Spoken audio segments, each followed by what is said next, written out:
So friends, आप लोगों के सामने मैं अपनी स्क्रीन शेयर कर रहा हूं और आज का सेशन हम स्टार्ट करते हैं। जैसा कि आपको सोनिया जी ने बताया, आज एक बहुत ही वंडरफुल सेशन स्टार्ट हो रहा है जिसमें आपको डिटेल में टेक्निकल एनालिसिस पे फोकस किया जाएगा कि टेक्निकल एनालिसिस क्या होता है और क्यों हमारे लिए इंपॉर्टेंट है। सो पेपर पेन ले लीजिए, बहुत ही इंपॉर्टेंट सेक्शन है। फॉरेक्स ट्रेडिंग में जो आप गलतियां करते हैं उनको उनसे अगर आपको बचना है तो ये सेशन आपके लिए बहुत बहुत बहुत ज्यादा ही इंपॉर्टेंट होने वाला है। So welcome in Zilex academy. Chapter number 4 है ये हमारा। ऑलरेडी 3 क्लासेस हम ले चुके हैं जिसके लिंक मैं अभी आपको शेयर कर दूंगा। मीनवाइल सभी लोगों से रिक्वेस्ट है, अंत तक बने रहिए। बहुत ही पावरफुल यहाँ पे ये सेशन होने वाला है। सबसे पहले डिस्क्लेमर, दोस्तों इस इंडस्ट्री के बारे में बताएं तो ये इंडस्ट्री विदाउट एजुकेशन बहुत ज्यादा रिस्की है। जैसा कि आप सब लोगों को पता है कि जितने भी जो ट्रेडर्स हैं अराउंड द वर्ल्ड, अगर वो बिना एजुकेशन के इस ओशियन में जंप करते हैं, और 90% ऐसा मैंने देखा है कि ज्यादातर लोग बिना एजुकेशन के इस ओशियन में जंप करते हैं एंड लास्ट क्या होता है, वो बहुत ज्यादा जो है लॉसेस में चले जाते हैं। यहाँ पे अगर आपको डूबने से बचना है तो यूं समझ लीजिए आपको एजुकेशन लेनी बहुत बहुत ज्यादा कंपलसरी है। Right, so we are here to educate you, to aware you about this industry. This is very beautiful industry जहां पे आप बहुत ही अच्छी तरीके से अपना जो है यहाँ पे अपना कुछ भी ट्रेडिंग एफर्ट्स लगा के, स्किल्स लगा के मोटा सा पैसा यहाँ पे आप अर्न कर सकते हो। तो किस तरह से आप यहाँ पे ट्रेडिंग करते हो, क्या क्या चीजें आती हैं, ऑलरेडी 3 क्लासेस मैं आपको दे चुका हूँ जिसमें डिटेल में आप जाएंगे तो बिल्कुल बेसिक से आपको बताया गया है।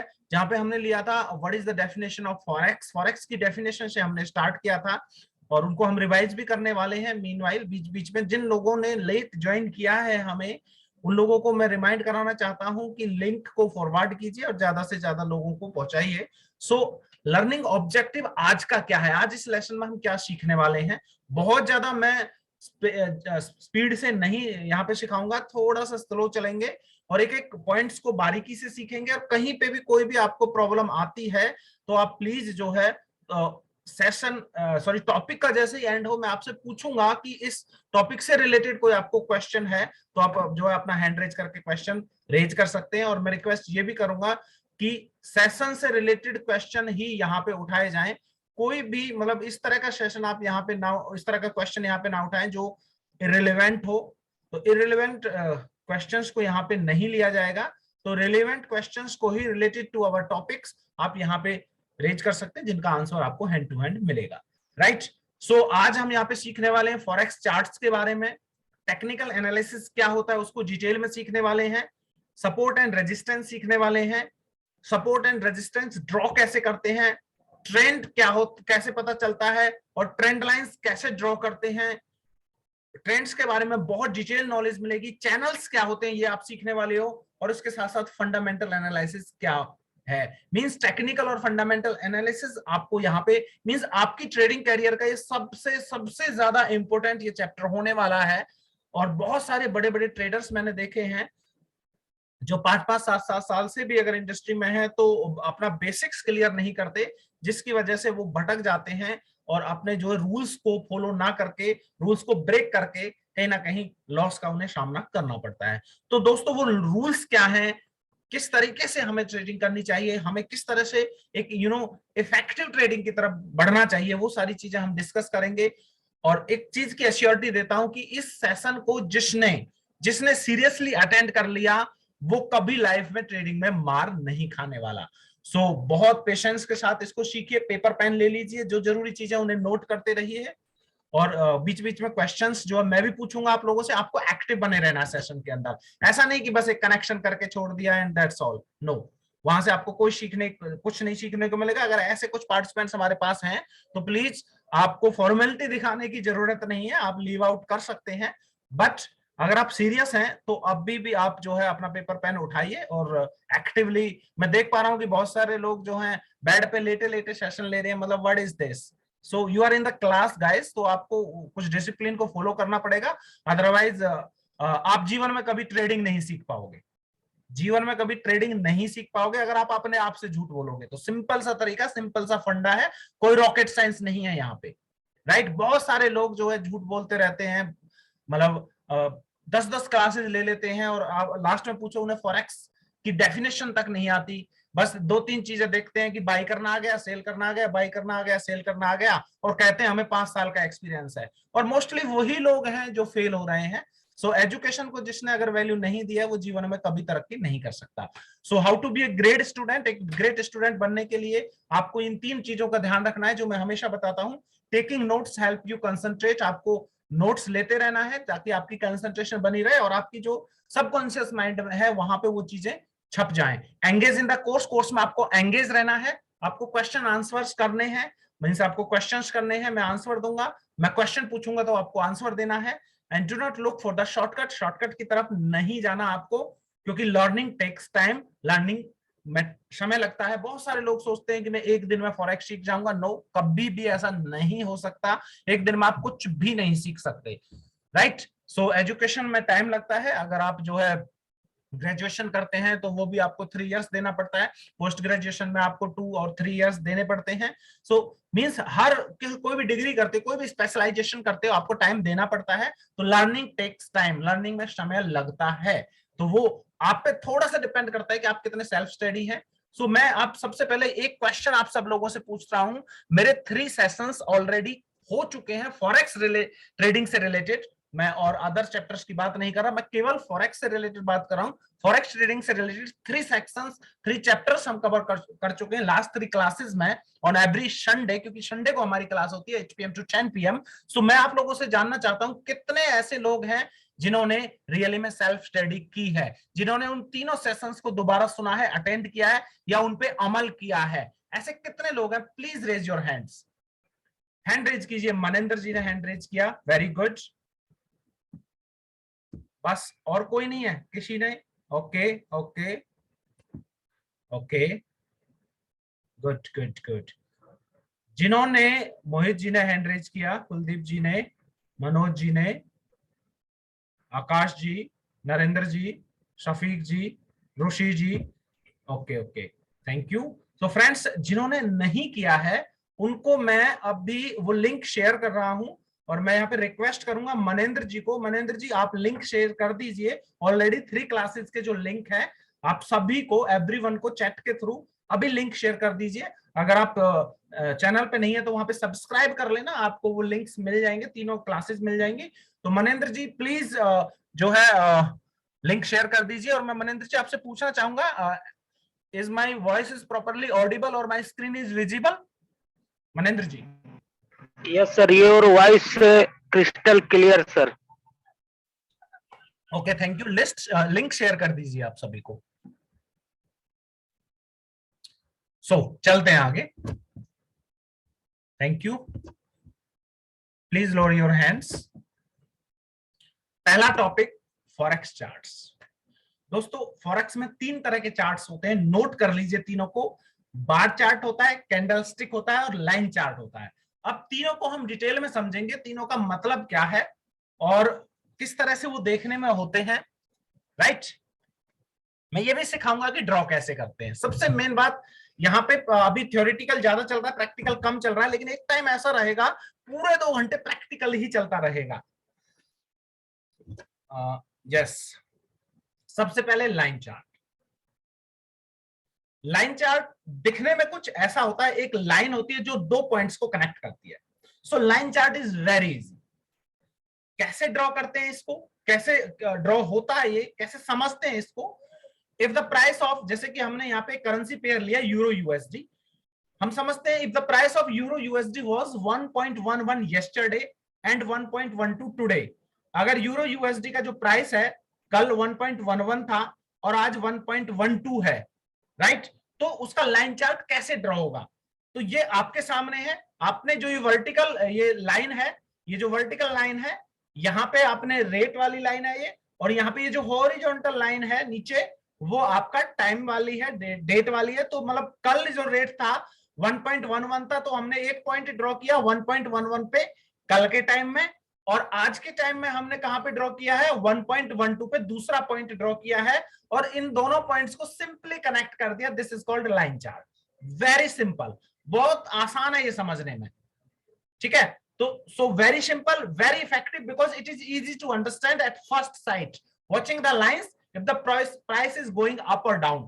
तो इसको समझते ही आपको एक ही बार में समझ में आ जाएगा पहली नजर में कि रेट ऊपर जा रहा है या रेट नीचे जा रहा है, अप जा रहा है या डाउन जा रहा है। सिंपली पॉइंट्स को कनेक्ट करते हैं और एक सीधी लाइन इस तरह से खींच देते हैं। This is called line chart. देखना चाहोगे लाइन चार्ट कैसा होता है? अभी दिखाता हूं।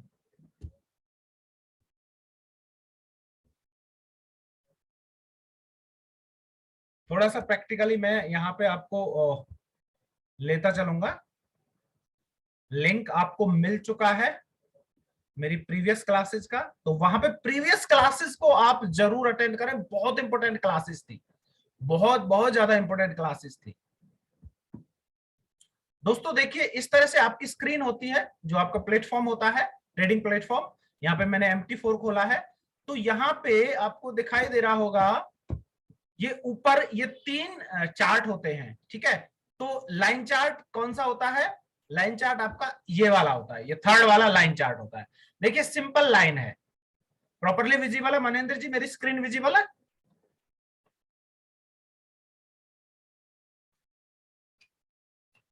सोनिया जी विजिबल है स्क्रीन?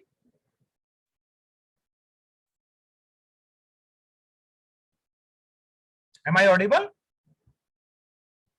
मुझे रेस्पॉन्स नहीं मिल रहा, तो कोई मुझे chat, okay okay Sunil ji, thank you thank you thank you. मुझे रेस्पॉन्स दीजिएगा, मुझे चैट में आप बता दीजिएगा अगर कहीं पे कोई भी डिस्टरबेंस है। तो दोस्तों ये लाइन चार्ट है। देखिए यहाँ पे 1 पॉइंट 2 पॉइंट नीचे आप देख रहे हो डेट्स आ रही है, नीचे आपको डेट्स दिखाई दे रही हैं। यहाँ पे 12 मार्च 2020, 15 मार्च, इस तरीके से ये डेट टाइम, और ऊपर जो है आपको रेट्स, यहाँ पे राइट साइड में रेट दिखाई दे रहा है। और यहाँ पे पेयर कौन सा चूज है? Euro USD. और ये 1 आवर का मैंने चार्ट निकाला हुआ है। तो इस तरीके से ये देखिए ऐसे लाइन चार्ट होता है। क्लियर? आगे बढ़ते हैं। अभी कुछ लोगों को ना थोड़ा सा अजीब सा लगता है फॉरेक्स, जो नई न्यू यूजर्स हैं, मतलब ऐसा लगता है कितना कॉम्प्लेक्स है। बाकी अपनी कोशिश है इसको बहुत बहुत ज्यादा सिंपल बनाने की। तो लाइन चार्ट आपको समझ में आ गया होगा। आगे बढ़ते हैं। दूसरा जो चार्ट होता है वो होता है बार चार्ट। इसको थोड़ा सा ढंग से समझना, इसमें इंफॉर्मेशन आपको ज्यादा मिलती है। किस तरह से? देखिए ये आपको चलो इसको पहले इसके बारे में स्टडी करते हैं। While the line chart gives information only about the closing and opening price, line chart आपको क्या इंफॉर्मेशन देता है? ये क्वेश्चन भी आपके लिए। लाइन चार्ट आपको इंफॉर्मेशन देता है केवल क्लोजिंग एंड ओपनिंग प्राइस का। आज किस रेट पे मार्केट ओपन हुई, क्या ओपनिंग प्राइस था, और किस रेट पे मार्केट क्लोज हुई, right. The bar chart also provide you with the information about the lows and highs for that period. लेकिन बार चार्ट में आपको यह भी पता चलता है कि एक पर्टिकुलर पीरियड में, पीरियड मींस पर्टिकुलर डे, एक दिन में, आज के दिन क्या मतलब कितना हाई बना और कितना लो बना, ये भी आपको बार चार्ट से पता चलता है। यहाँ पे ये जो हॉरिजॉन्टल लाइन है, हॉरिजॉन्टल लाइन जहां पे लिखा हुआ है opening price and closing price, ये 2 horizontal lines, the horizontal hash बोलते हैं इनको। The horizontal hash on the left side, जो लेफ्ट साइड वाला है वो आपको बताता है हमेशा क्या? Opening price. And the horizontal hash on the right side indicates the closing price. जो राइट साइड में है हॉरिजॉन्टल हैश, वो आपको क्या बताता है? वो बताता है आपको क्लोजिंग प्राइस। तो opening price and closing price, right. Manendra ji, हाँ जी मनेंद्र जी, आपने हैंड रेज किया है, कुछ कहना चाह रहे हो? मनेंद्र जी कुछ कहना चाह रहे हो?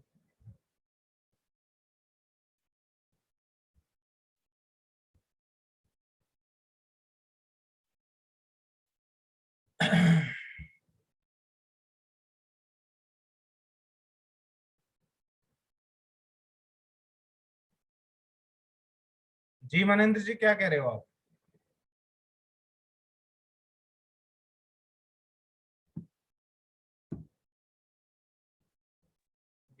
ओके चलिए। सॉरी सर डिस्टर्ब करने के लिए सर, नेटवर्क की वजह से डिस्कनेक्ट हो गया था, तो मेक मी को होस्ट सर अगेन। आप मुझे चैट कर देते simple. Okay thank you sir, कर दिया।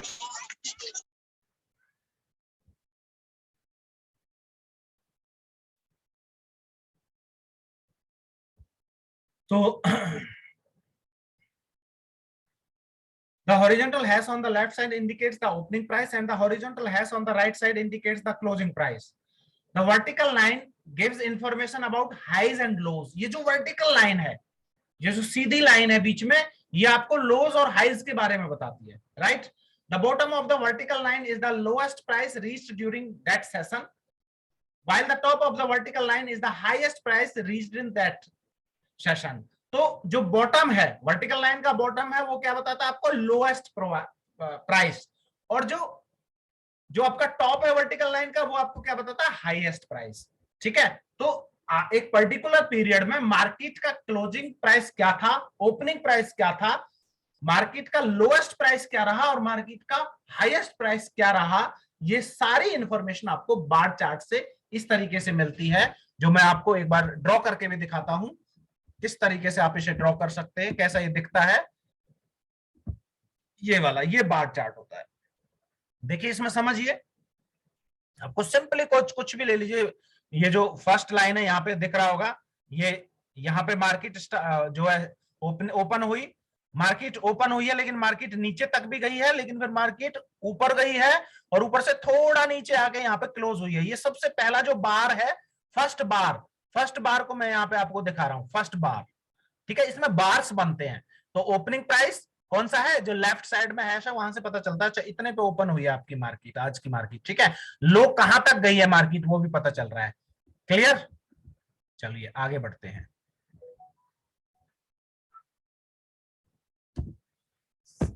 सबसे जो इफेक्टिव है, बार चार्ट का एक एग्जांपल भी है यहाँ पे, जैसे ये मैं आपको ये और समझा देता हूं। For example, we have a bar like this, what information can you read on this bar? इस बार पे आपको क्या क्या इंफॉर्मेशन पता चल रही है? You can say that at the beginning of the day, जब डे स्टार्ट हुआ तो प्राइस क्या था? 1.1200। ठीक है, और during the day the price drop. अभी मैं क्वेश्चन पूछूंगा आप लोगों से इसके बारे में, ध्यान से समझ लेना। अभी क्वेश्चन पूछूंगा बार चार्ट के बारे में। यहाँ पे एग्जांपल क्या है कि मार्केट स्टार्ट हुई 1.1200 पे, ओपनिंग प्राइस क्या है? 1.1200। During the day the price dropped to 1.1150। तो दिन में प्राइस कहां तक चला गया? 1.1150 तक। That is the lowest price for the day. उस दिन का लोएस्ट प्राइस ये था 1.1150, बट इट ऑल्सो रीच्ड 1.1370। ये 1.1370 भी पहुंचा। That is the highest point of the day. ठीक है, the price closed at 1.1290. Clear? तो इससे बहुत सारी चीजें हमें समझ में आई। तो with this just a simple bar you can read a lot of information about what happened during the day. पूरे दिन क्या हुआ? To be more accurate, I can tell you that a bar is a segment of time but not necessarily one day. You can choose the time frame of the bar. Time frame change कर सकते हो। पता है ना आप सबको? नहीं पता होगा क्योंकि नए हैं, तो मैं बता देना चाहता हूं किस तरीके से। देखिए, ये जो अभी बार है ये आरली है, 1 आवर का। यहाँ पे देखो टाइम फ्रेम आ रहा है, ये टाइम फ्रेम है। आप जो है 4 घंटे का भी चार्ट देख सकते हो, ये 4 घंटे का चार्ट है, बार चार्ट 4 घंटे का। यहाँ पे एक बार जो है 4 घंटे की एक्टिविटी बता रहा है कि ड्यूरिंग दीज 4 आवर्स मार्केट 4 घंटे पहले एग्जैक्टली कितने पे ओपन हुई, कहां तक गई, कहां तक नीचे गई और कितने पे क्लोज हुई। राइट? तो लेफ्ट हैश आपको बताता है ओपनिंग प्राइस। ऐसे आप जो वीक का भी निकाल सकते हो, आपको निकालना है पूरे वीक का, या मंथ का निकालना है, पूरे मंथ का भी आप निकाल सकते हो। 1 घंटे का 30 मिनट का भी आप निकाल सकते हो। ये 30 मिनट का बार बन रहा है। आप 15 मिनट्स का भी निकाल सकते हो, आप 5 मिनट्स का भी निकाल सकते हो, आप 1 मिनट का निकाल सकते हो। 1 और 5 मिनट्स के तो ज्यादा जो है रिलायबल नहीं माने जाते ट्रेडिंग में। 15 मिनट्स ऑनवर्ड से आप प्रैक्टिस रखना अपनी बार चार्ट को देखने की। राइट? तो आई होप ये समझ में आ गया होगा। मैं कुछ क्वेश्चन पूछना चाहता हूं इससे रिलेटेड। Okay okay okay. अच्छा, इस चार्ट को देख के मुझे कौन बताएगा क्लोजिंग प्राइस क्या रहा इस दिन का? क्लोजिंग प्राइस क्या रहा? इस बार को देखिए और मुझे बताइए कि ये 1 दिन का चार्ट है, तो क्लोजिंग प्राइस क्या रहा है इस बार के अकॉर्डिंग? ओके, सबसे पहले मैं यहाँ पे लेना चाहूंगा मदन मोहन जी को। मदन मोहन जी, मैंने आपको अनम्यूट किया है, क्या है आपका answer? Closing 1.1150 sir. Closing price पूछा सर मैंने।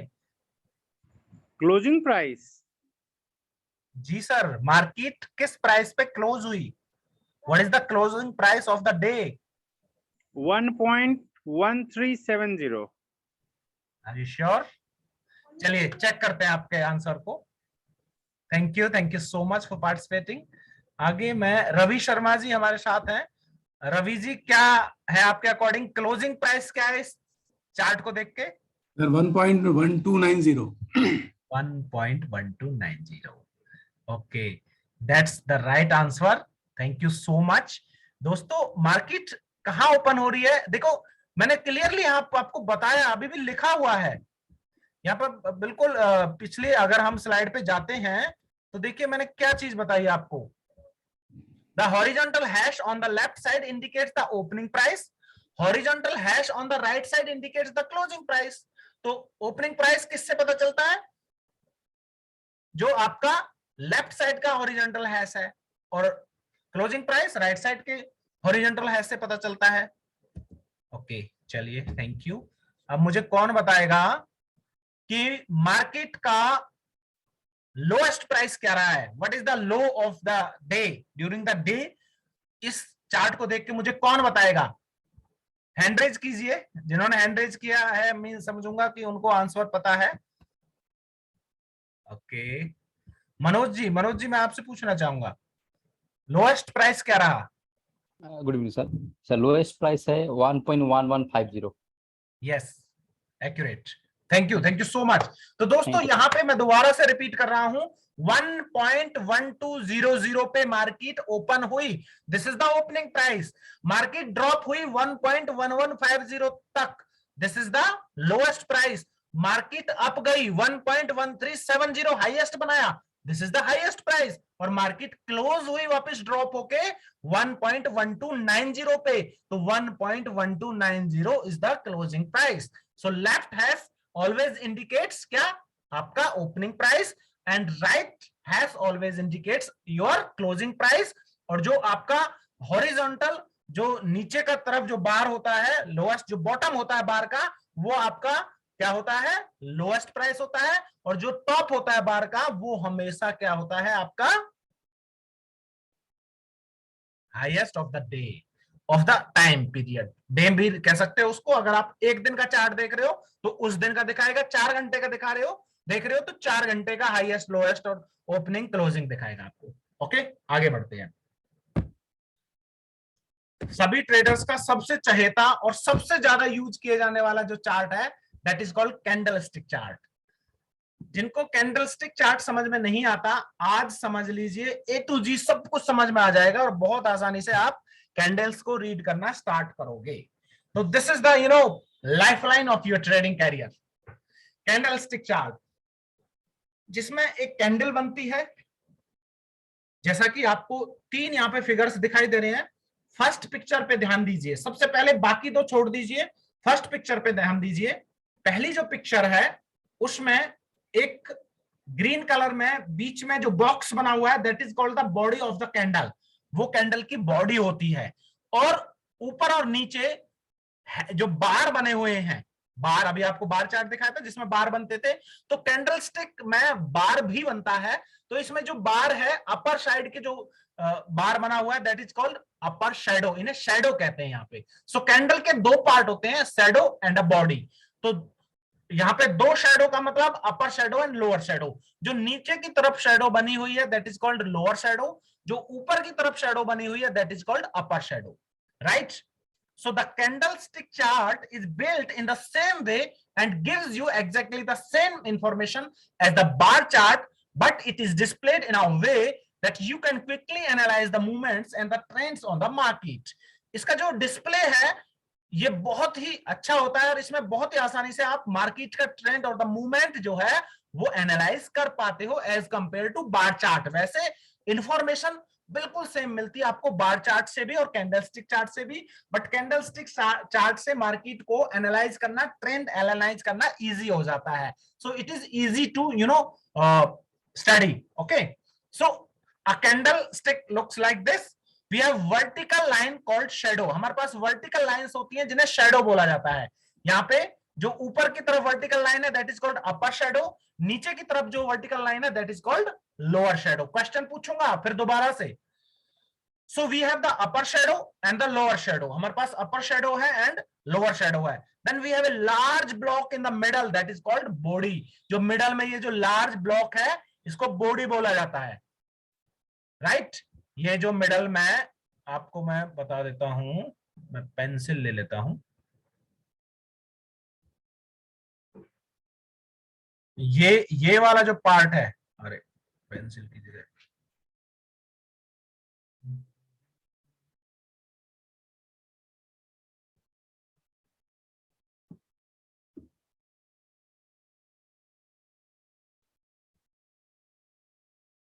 अच्छा इसमें ऐसे ड्रॉ नहीं होगा. ये वाला जो पार्ट है, ये वाला पार्ट, ये सारा क्या है? बॉडी है. ये this is called body, right. ये वाला पार्ट जो है आपका बॉडी कहलाता है. यहां से लेके क्या हुआ, ये सारा पार्ट ये बॉडी कहलाता है. ओके, और ये जो है अपर शेडो है और ये जो है ये लोअर शेडो है. क्लियर?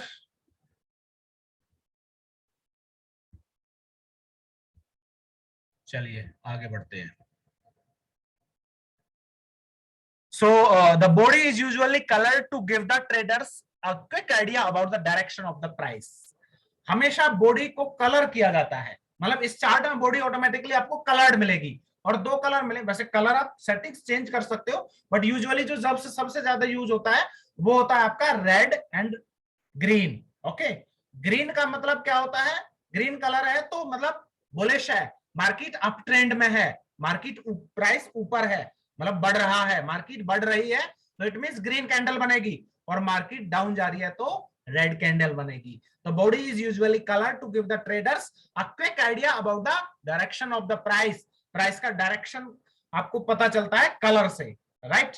तो इसमें आप ब्लैक एंड व्हाइट भी सेट कर सकते हो और आप इसमें रेड एंड ग्रीन भी सेट कर सकते हो. वो जो आपका ट्रेडिंग प्लेटफॉर्म है वहां पे वो सेटिंग्स होती हैं, कलर सेटिंग्स होती हैं. So we have green candles when the price is going up and the red candles when the price is going down.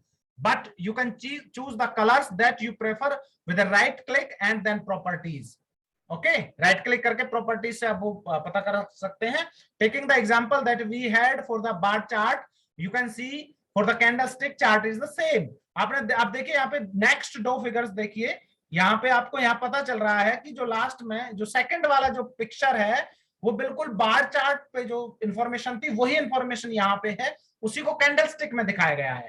तो कैंडलस्टिक में किस तरह से पता चलता है मार्केट कितने पे ओपन हुई, मार्केट कितने पे क्लोज हुई, मार्केट का लोअर शेडो क्या था और मार्केट का अपर शेडो क्या बना है. ओके, सो फ्रेंड्स यहाँ पे देखिए, ये जो जहां पे बॉडी बननी स्टार्ट हुई है वहां पे लिखा हुआ 1.1200. इट मींस ये ओपनिंग प्राइस है. अब यहां पर कंफ्यूजन ये है कि ओपनिंग प्राइस और क्लोजिंग प्राइस आपको पता कैसे चलेगा? कलर से पता चलेगा. अगर ग्रीन कैंडल बन रही है तो ओपनिंग प्राइस, आप पहली बात तो एडजेसेंट उससे पहली जो कैंडल थी उसके साथ से आपका ओपनिंग प्राइस स्टार्ट होगा. और यहां पे अगर कैंडल ऊपर की तरफ गई है तो ओपनिंग प्राइस आपका नीचे था और क्लोजिंग प्राइस ऊपर होगा. सिंपल. तो यहाँ पे ये दो मैंने यहाँ पे पिक्चर लिए हैं, रेड वाला और ग्रीन वाला. दोनों हैं लेकिन दोनों में अंतर अलग अलग है. वो अंतर मैं अब आप लोगों से पूछने वाला हूं. क्या अंतर आपको दिखाई दे रहा है एक बार मैं बताऊंगा फिर पूछूंगा. यहाँ पे ये जो सेकंड वाली ग्रीन कैंडल है, यहाँ पे प्राइस 1.1200 पे ओपन हुआ है, मार्केट ऊपर की तरफ गई है और 1.1290 क्लोजिंग प्राइस था. लेकिन इससे पहले मार्केट पहले नीचे गई या बीच में भी नीचे जा सकती है, ऐसा कोई ये नहीं कि पहले नीचे गई हो. 1.1150 इसने लोएस्ट बनाया है और मार्केट में जो हाईएस्ट जो ऊपर गई है वो 1.1370 बनाया है और वापस मार्केट क्लोज जो हुई है वो हुई है 1.1290 पे, 1.1290 पे, राइट. अब जो राइट वाला है ये है रेड कैंडल. रेंट कैंडल में ये चीजें सेम डाटा है, तो किस तरह से होंगी यहाँ पे इस अगर कैंडल को हम स्टडी करते हैं तो हमें पता चल रहा है कि मार्केट जो ओपन हुई है वो 1.1290 पे हुई है। कितने पे हुई है? 1.1290 पे हुई है। मार्केट ऊपर गई है 1.1370 तक और नीचे गई है मार्केट 1.1150 तक, लेकिन यहाँ पे क्लोज हुई है 1.1200, मींस ये बियरिश है। ओके, तो ये दोनों अपोजिट हो गए। ये दोनों जो पिक्चर्स हैं, दोनों कैंडल्स जो एक दूसरे के अपोजिट हुए। पहली जो ग्रीन कैंडल है वहां पे ओपनिंग प्राइस जो था वो दूसरी कैंडल से हमें पता चल रहा है कि वो क्लोजिंग प्राइस है, और जो पहली में क्लोजिंग प्राइस था वो दूसरी से हमें पता चल रहा है कि वो ओपनिंग प्राइस था। राइट, मतलब सेम डेटा को दो अलग अलग पिक्चर्स में दिखाया गया है आपको समझाने के लिए कि इनका मतलब क्या है। तो इनसे रिलेटेड अब कोई क्वेश्चन है तो आप हैंड रेज कर सकते हैं, फिर मैं क्वेश्चन पूछूंगा आपसे। एनीबॉडी? कैंडलस्टिक जो अभी तक मैंने बताया इससे रिलेटेड।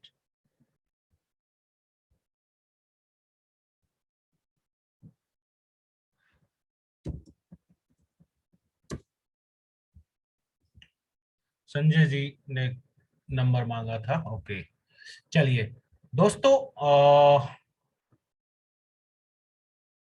मुझे व्हाट्सएप ही करने की कोशिश करना अगर कुछ पूछना है तो। आप अब हैंड रेज कीजिए, कोई भी क्वेश्चन है हैंड रेज कीजिए।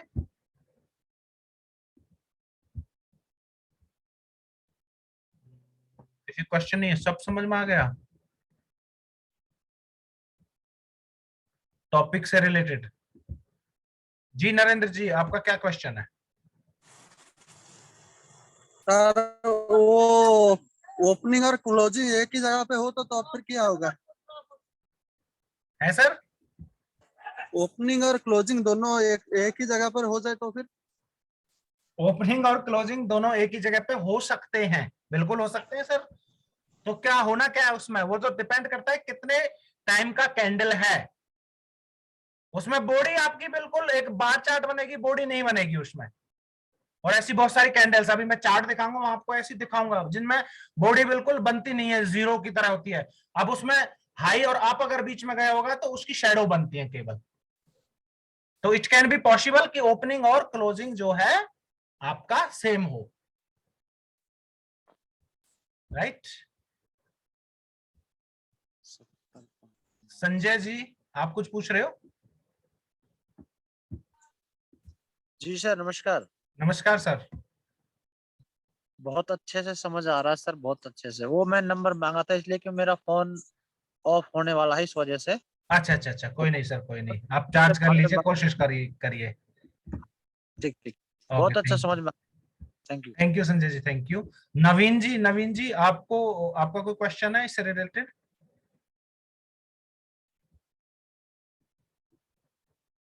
मैंने अनम्यूट किया नवीन जी। हो गया सर, सॉल्यूशन हो गया। Okay, thank you. Vijay Kumar ji, Vijay Kumar ji क्या पूछना चाह रहे हैं? Hello sir, good evening. Good evening sir, बताइए सर।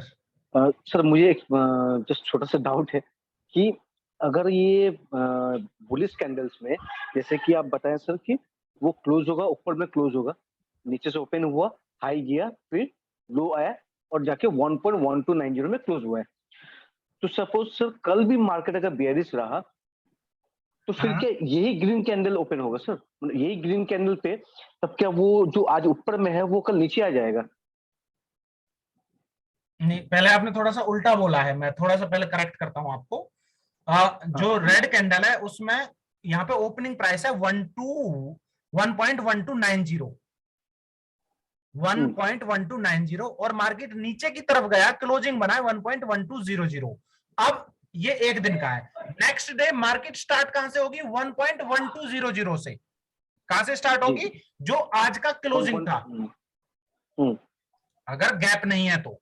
अगर सैटरडे संडे नहीं है, गैप नहीं है, तो सेम प्राइस से मार्केट ओपन होगी, तो फिर सेम प्राइस में खुलेगा। हाँ जी, हाँ जी। तो जो प्रीवियस कैंडल का क्लोजिंग था वो नेक्स्ट कैंडल का ओपनिंग होगा, और वहां से पता चलेगा मार्केट ऊपर जा रही है या नीचे जा रही है। अब पूरे दिन मार्केट में मूवमेंट रहा, ऊपर भी जा सकती है, नीचे भी जा सकती है। ठीक है, तो लास्ट में अगर रेट बढ़ के मिला क्लोजिंग के टाइम पे तो इट मींस आपका बुलिश कैंडल है, अगर नीचे मिला तो इट मींस बियरिश है, सिंपल। अगर 1.1200 पे आज मार्केट क्लोज हुई, कल मार्केट ओपन होगी 1.1200 पे ही, और 1.1200 के बाद क्या रहा है आगे जो है क्लोजिंग हुई फॉर एग्जांपल 1.13 पे, तो इट मींस आपका बुलिश कैंडल है। अगर मार्केट bullish candle क्लोज है। हुई 1.11 पे तो बियरिश कैंडल बनेगी, सिंपल। अच्छा ठीक है सर, ठीक। Okay, Thank you. Thank you. Maruti ji कुछ पूछना चाह रहे हैं? मारुति काले जी, मैंने आपको अनम्यूट किया है, you want to say something? Sir आप बहुत अच्छी तरह से सिखा रहे हो, समझ में आ रहा है sir. Thank you so much. Thank you sir. Manoj Kumar ji, आपका क्वेश्चन है इससे रिलेटेड कुछ? जी सर, थोड़ा सा मुझे डाउट है सर। ये एक ग्रीन कैंडल है, एक रेड कैंडल है। जी जी जी इसमें से जो रेड कैंडल है वो 1.1290 से शुरू हो रहा है सर जी मार्केट, जी तो उसको तो खत्म हो रहा है 1.1200 से। जी जी मगर ग्रीन में सर क्या हो रहा है सर, थोड़ा सा? ग्रीन में 1.1200 से स्टार्ट हो रही है कैंडल और जी सर, और बंद हो रही है 1.1290 पे। तो अपोजिट हो रहा है सर। हाँ, अपोजिट है, इस केस में अपोजिट है। सेम केस में अगर मैंने जानबूझ के सेम केस लिया है, बाकी जी सर। सेम नहीं रहता केस, कभी कभार रहता है, जी बट सर। इसमें अपोजिट है, बिल्कुल जस्ट अपोजिट समझाने के लिए। जी सर, थैंक यू। ओके जी, थैंक यू सो मच। तो अब दोस्तों आगे चलते हैं, प्रैक्टिकली देखते हैं ग्राफ में कैसा दिखता है। ओके, हम कहा जाएंगे? बार चार्ट खुला हुआ है और ये बीच वाला कैंडलस्टिक चार्ट हमने किया, और इसमें भी हम राइट क्लिक प्रॉपर्टीज में जाते हैं, और प्रॉपर्टीज में इसका जो कलर है वो मैं थोड़ा सा चेंज कर लेता हूं। बैकग्राउंड ब्लैक हो गया, बार अप, बुल कैंडल जो है वो मैं कर लेता हूं ग्रीन। देखिए कलर सेटिंग्स भी मैं आपको सिखा रहा हूं, ग्रीन कर लेता हूं, और बियर कैंडल में जो है कर लेता हूं रेड। अब हम बिल्कुल एग्जैक्टली जैसा हम पढ़ रहे हैं उस पोजीशन में आ गए हैं।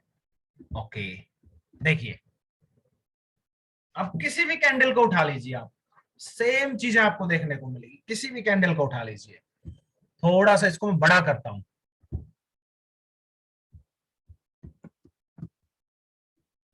सॉरी,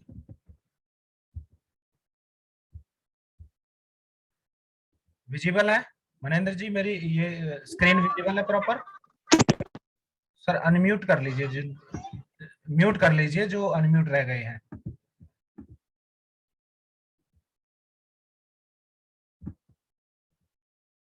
देखिए ये वाली कैंडल लेते हैं, ये वाली जहां पे अभी टूल टिप मैंने दिखाए हैं। जैसे ही आप माउस ले जाओगे सब कुछ दिखाएगा।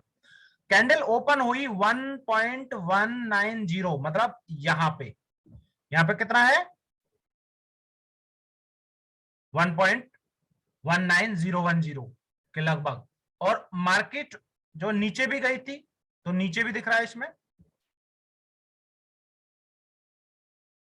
ये देखिए ये नीचे गई है मार्केट, ये बार आपको दिखाई दे रहा होगा, और मार्केट फिर ऊपर गई है, ऊपर यहां तक गई है मार्केट, यहां तक मार्केट गई है ऊपर, जहां पे आपको दिख रहा है हाई दिख रहा है 1.19023 तक, और नीचे कहां तक गई है, लो क्या दिख रहा है 1.19019, ठीक है, और हाई और लो हो गया, और यहां पे क्लोज कहां पे हुई है मार्केट 1.19057 पे, और ओपन कहां पे हुई थी, ओपन हुई थी 1.19023 पे, तो ओपन यहां पे हुई है, क्लोज यहां पे हुई है। तो दिस इज सिंपल, क्योंकि ओपनिंग जो रेट है वो कम है, वो कितना है 23 है, और क्लोजिंग रेट क्या है 57 है, क्लियर।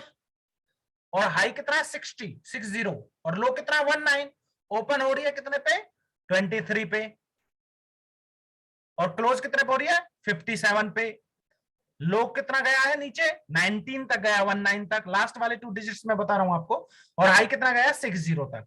तो सिंपल एक बुलिश है। अब देखिए जो नेक्स्ट कैंडल है, क्योंकि ये कैंडल कहां पे क्लोज हुई थी, कहां पे हुई थी 57 पे, 1.19057 पे। तो नेक्स्ट कैंडल का ओपनिंग क्या होगा, सेम।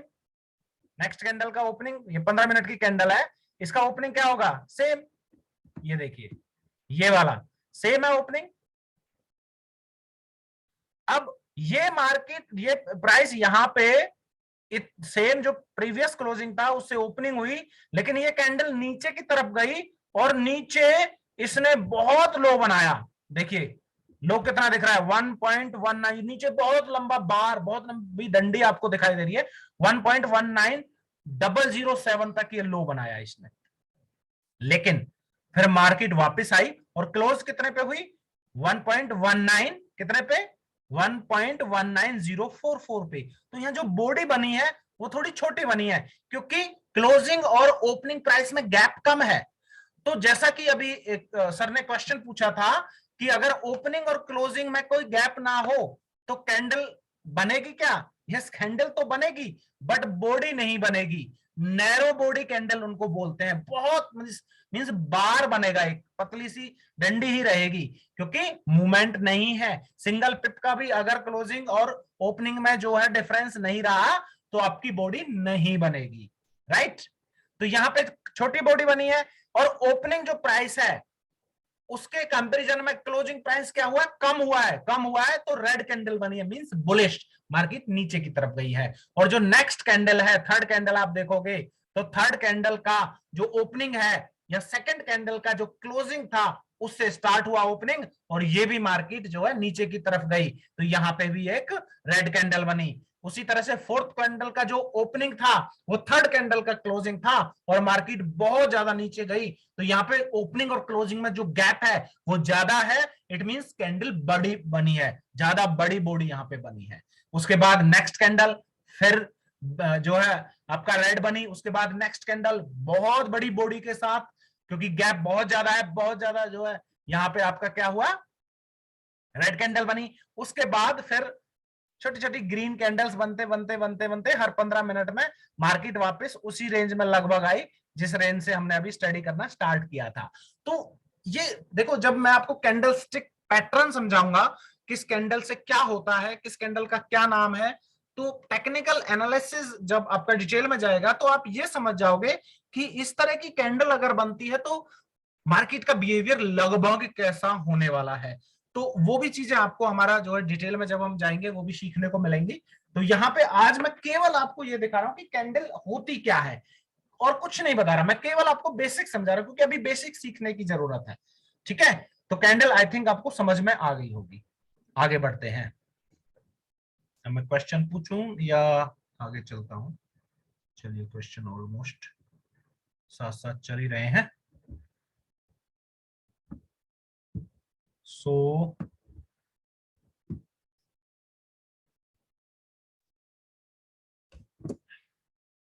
अब सबसे मेन आज का जो चैप्टर है वो आ जाता है।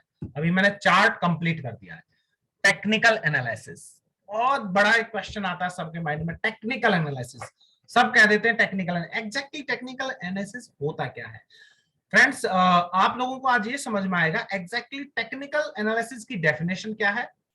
What is the technical analysis, technical analysis करते कैसे हैं, how you can do technical analysis, और करते क्यों हैं, why you need to do technical analysis. तो यहाँ पे 3 क्वेश्चंस हैं, what, how and why. What, how and why, इन तीनों के आंसर आज आपको मिलने वाले हैं टेक्निकल एनालिसिस में, बहुत डिटेल में ये सेक्शन हमारा जाने वाला है। So what is the technical analysis, technical analysis of the financial market is the study of the market action. What is the technical analysis? Technical analysis of the financial markets is the study of the market action. Market के action का study करना, यही technical analysis है कि market का movement क्या है, market किधर जा रही है और कैसे करते हैं, वो करते क्या है, मार्केट एक्शन का स्टडी करना। लेकिन कैसे, how, primarily through the use of charts. Main तरीका क्या है, चार्ट्स का यूज करके, जो मैं अभी आपको बताए थे, ठीक है। क्या करते हैं, study of the market action. कैसे करते हैं, through the use of charts. क्यों करते हैं, क्या जरूरत पड़ती है? For the purpose of forecasting future price trends, ताकि फ्यूचर के ट्रेंड का हमें थोड़ा सा अंदाजा लग जाए। अब इसमें कितनी एक्यूरेसी होती है ये डिपेंड करता है आपकी ज्यादा से ज्यादा एजुकेशन पे, ज्यादा से ज्यादा नॉलेज पे, ज्यादा से ज्यादा प्रैक्टिस पे, ज्यादा से ज्यादा एक्सपीरियंस पे। ये डिपेंड करता है कितनी एक्यूरेटली आप मार्केट के ट्रेंड को, मार्केट एक्शन को एनालाइज कर पाते हो, और तभी आप अंदाजा लगा पाओगे कि मार्केट किधर जाने वाली है। Okay, so what, how and why.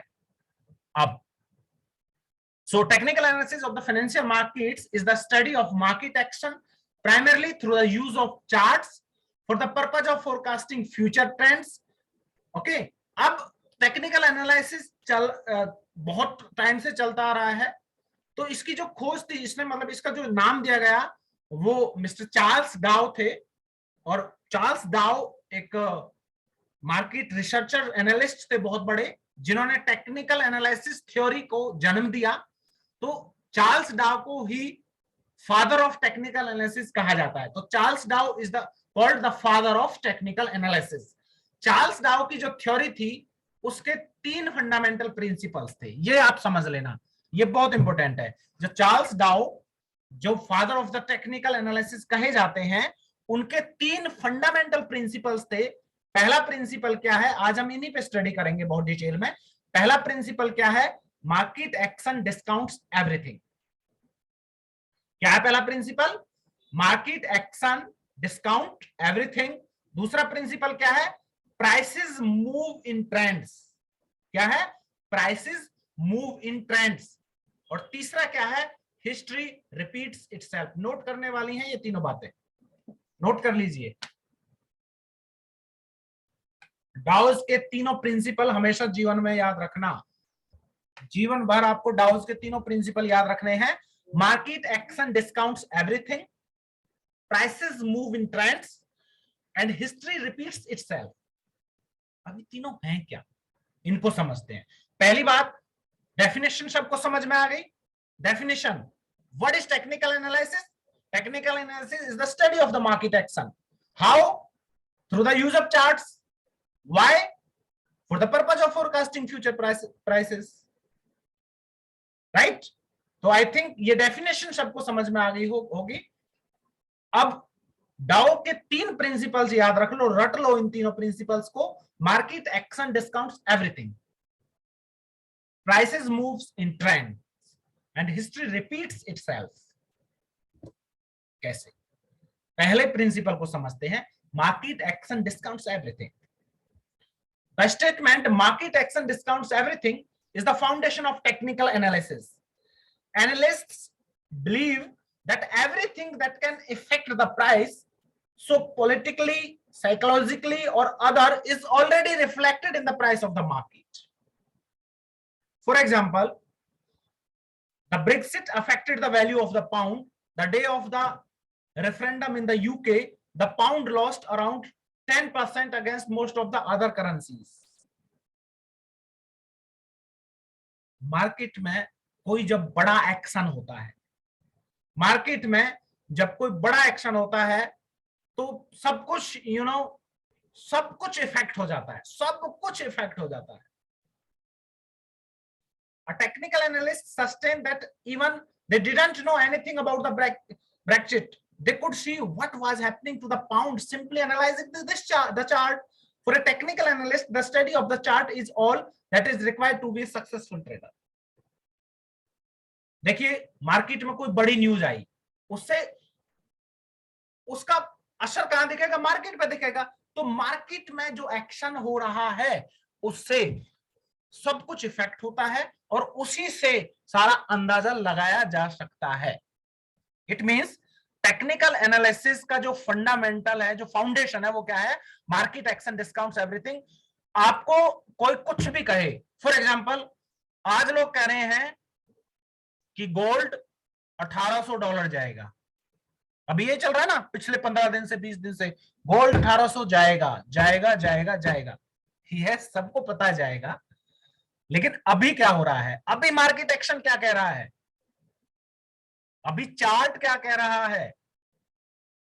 That discounts everything, वो सब बातों पे पानी फेर देता है, वो सब बातों को क्लियरली यहां पे डिफाइन कर देता है कि मार्केट एक्शन किस तरीके से चल रहा है, ट्रेंड क्या चल रहा है, सब कुछ यहाँ पे टेक्निकल एनालिसिस जब होता है, यहाँ पे आपको हमेशा मार्केट एक्शन को ध्यान में रखना होता है।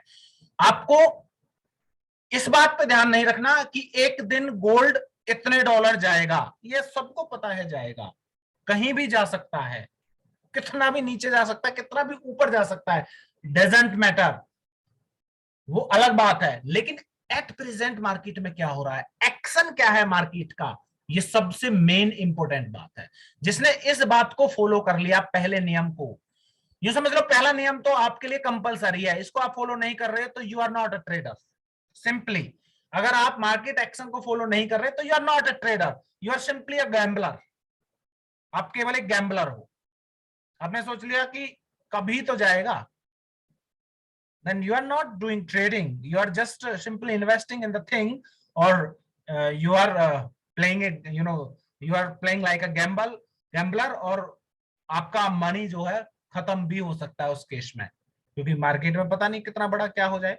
So analyst believe that everything that can affect the price politically, psychologically or other is already reflected in the price of the market। Analyst को पता है कि जितनी भी सारी चीजें होती हैं, पॉलिटिकल कोई बहुत बड़ा चेंज हुआ है या साइकोलॉजिकल या कोई भी चेंज हुआ है, वो सब कुछ जो है मार्केट के प्राइस पे ऑलरेडी दिख रहा है। इधर कोई घटना हुई, आपको पता भी नहीं चलता, उससे पहले मार्केट में वो आपको डाउनफॉल और अप ट्रेंड दिखाई देगा, तो मार्केट ही कह रही है इस बात को। आपको न्यूज बाद में मिल रही है बेशक से, तो उसका कोई मैटर ही नहीं है। सो मार्केट आपको सब कुछ दिखाती है, मार्केट एक्शन आपको सब कुछ बता देगा, एवरीथिंग। जैसे कि एग्जांपल था Brexit affected the value of the pound. मतलब ब्रेक्सिट में क्या था कि जिस टाइम पे जब ब्रिटेन था, ब्रिटेन यूरोपियन यूनियन से जब अलग हुआ था, ब्रेक्सिट एक मतलब, ब्रेक्सिट का मतलब है यूरोपियन यूनियन का जब पार्ट हुआ करता था ब्रिटेन, और जैसे ही उस टाइम पे वो मूव हुआ तो उस एक्शन को बताया गया, का नाम दिया गया ब्रेक्सिट। उस टाइम पे पाउंड की वैल्यू जो है बहुत ज्यादा इफेक्ट हुई थी। जब यूके में रेफरेंडम था, मींस इलेक्शन था, इलेक्शन को ही बोला जाता है, it's a way of election, तो पाउंड जो है लगभग 10% बाकी सारी करेंसीज की अपेक्षा 10% जो टूट गया था। मार्केट एक्शन से सब कुछ पता लग रहा था और सब कुछ पता लगता है। तो एक टेक्निकल जो एनालिस्ट है sustains that even they didn't know anything about the Brexit.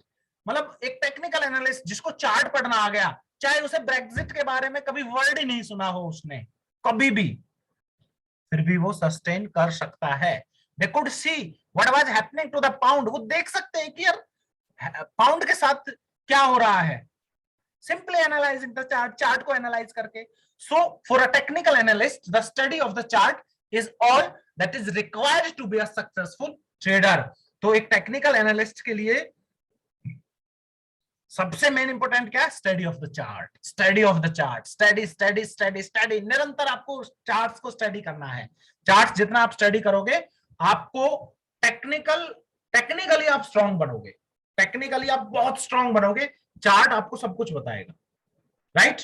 और मैं थोड़ा सा आपको बता देता हूं, 1 मिनट 5 मिनट इन चीजों पे मत जाना कभी भी, मतलब थोड़ा सा लॉन्ग ड्यूरेशन के चार्ट से स्टडी करना, जैसे 30 minutes, 4 hours, 1 hour, 1 day, 1 week, इस तरह के चार्ट्स जो है आपको स्टडी करने की आदत डालनी है, right.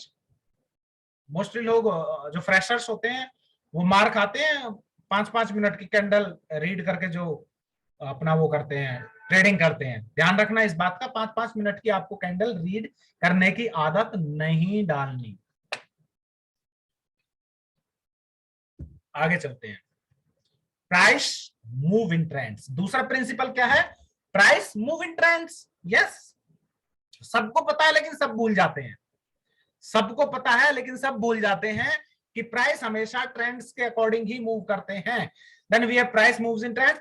This concept is absolutely necessary to define the technical analysis. Actually, the purpose of having charts is to immediately be able to identify the trends, so to identify the direction of the price. मतलब charts का purpose ही क्या है, actual purpose क्या है कि तुरंत आपको पता चल जाए ट्रेंड क्या चल रहा है, ताकि आप प्राइस की डायरेक्शन, आपको पता चले ये ट्रेंड जो आज बियरिश में चल रहा है, इट मींस आज शॉर्ट खेलने में फायदा है, ये प्राइस यहां तक जा सकता है, ये सपोर्ट यहां पे स्ट्रांग बनी हुई है, तो आप अंदाजा लगा सकते हो और आप शॉर्ट और लॉन्ग पोजीशन अकॉर्डिंगली आप ले सकते हो, आपकी ट्रेडिंग में एक्यूरेसी आएगी। तो प्राइसेस मूव इन ट्रेंड्स, हमेशा प्राइस जो है ट्रेंड्स में ही चलते हैं, राइट, ध्यान रखना इस बात का। हिस्ट्री रिपीट्स इटसेल्फ, ये बहुत इंपॉर्टेंट है आप लोगों के लिए, ये बहुत ज्यादा इंपॉर्टेंट है। जो लोग पैनिक में होते हैं, जिनको लगता है कि अभी 5 मिनट पहले एक पोजीशन ओपन की और ये तो माइनस में चली गई, तुरंत काट दो, दोबारा पोजीशन ली, ये भी माइनस में चलेगी, तुरंत काट दो, नो। उनको हमेशा एक चीज याद रखनी है, अगर आपने सही जगह से एंट्री की है तो हिस्ट्री रिपीट्स इटसेल्फ, हिस्ट्री आप बार बार अपने आप को रिपीट करती है। देखिए ये चार्ट आपको दिखाई दे रहा है, सिंपल ये चार्ट है, इस चार्ट को ध्यान से देखिए, इस चार्ट में आपको 5 पॉइंट्स दिखाई दे रहे हैं जो मैंने येलो मार्क किए हुए हैं, 5 पॉइंट्स, इनका क्या मतलब है, थोड़ा सा इसको स्टडी करते हैं। Analyst believe that to predict future movements of the price, analyst इस बात में विश्वास रखते हैं कि प्राइस के फ्यूचर मूवमेंट्स को प्रिडिक्ट करने के लिए you need to study the past movements of the price, आपको पास्ट मूवमेंट्स को स्टडी करना पड़ता है। Let me give you an example, here you can see that euro USD pair that went around 1.0850 many times, देखिए कितनी बार जो है 1.10850 जहां पे ये येलो गोले बने हुए हैं, ये कितनी बार इस रेट पे गया है 1.10850, बहुत बार गया ना, but then it bounced up all the times, और हर बार ये बाउंस कर रहा है यहां से। इसका क्या मतलब है, अगर गलती से आपने कहीं पे कोई पोजीशन ली शॉर्ट में, आपको लगता है कि मार्केट यहां नीचे बार बार जा रही है और मैं शॉर्ट में पोजीशन ले लेता हूं और यहां तक मार्केट जाएगी तो मैं यहां पोजीशन को क्लोज करूंगा, लेकिन कुछ टाइम के लिए वो ऊपर गई तो आपको पैनिक नहीं होना होता उस केस में, अगर उसने रेजिस्टेंस को ब्रेक नहीं किया है तो आपको फिर यहां पे ध्यान रखना है कि ये बाउंस हो सकती है, तो हिस्ट्री जो है रिपीट्स इटसेल्फ, क्योंकि वो बार बार बाउंस होती ही है। देखिए करेंसीज हैं, करेंसीज ना कभी खत्म होती, बहुत ही रेयर चांस होते हैं, और करेंसीज जो होती है, करेंसी ट्रेडिंग का एक और फायदा है, करेंसी ट्रेडिंग कभी भी कोई एक करेंसी दुनिया की सारी करेंसीज को जीरो करके अपने आप को बहुत बड़ी नहीं बना सकती, तो इसमें इस बात का ध्यान रखना, ये करेंसीज अपने आप ना मेंटेन होती रहती है, ये एक रेंज में ही चलती हैं, इनका मतलब वैसे लॉन्ग टर्म में कंट्री टू कंट्री डेवलपमेंट होता है, सो आपको अप ट्रेंड भी देखने को काफी लंबा मिल जाता है, लेकिन कहीं ना कहीं एक रेंज जरूर मिलती है, ठीक है, तो बार बार जो है बाउंस होता है। So analyst don't care about the reason, analyst को ये मतलब नहीं है क्यों हो रहा है ये बार बार bounce, they will assume that there is something, कुछ तो है, there is something that is pushing the price up, जो बार बार नीचे जाता है प्राइस और बार बार उसको ऊपर की तरफ पुश कर रहा है। When it raises 1.0850 एरिया, इस चार्ट से देख के ये पता चल रहा है कि जब 1.0850 के एरिया को टच किया है चार्ट ने, बार बार कोई चीज तो ऐसी है जो इसको ऊपर की तरफ पुश कर रही है। So studying what happened to the price in the past can be helpful to understand and forecast the future. तो पास्ट में क्या हुआ, इस चार्ट को स्टडी करके ये आपके लिए बहुत हेल्पफुल साबित हो सकता है कि फ्यूचर में क्या प्राइस रह सकता है। सो ये तीनों पॉइंट आपको याद रखने हैं, राइट। आगे बढ़ते हैं, आपके लिए सबसे इंपॉर्टेंट जो रहने वाला है टेक्निकल एनालिसिस के अंदर, वो रहने वाला है सपोर्ट एंड रेजिस्टेंस। बार बार मैं इसका नाम लेता हूं, सपोर्ट एंड रेजिस्टेंस। क्या है ये support and resistance?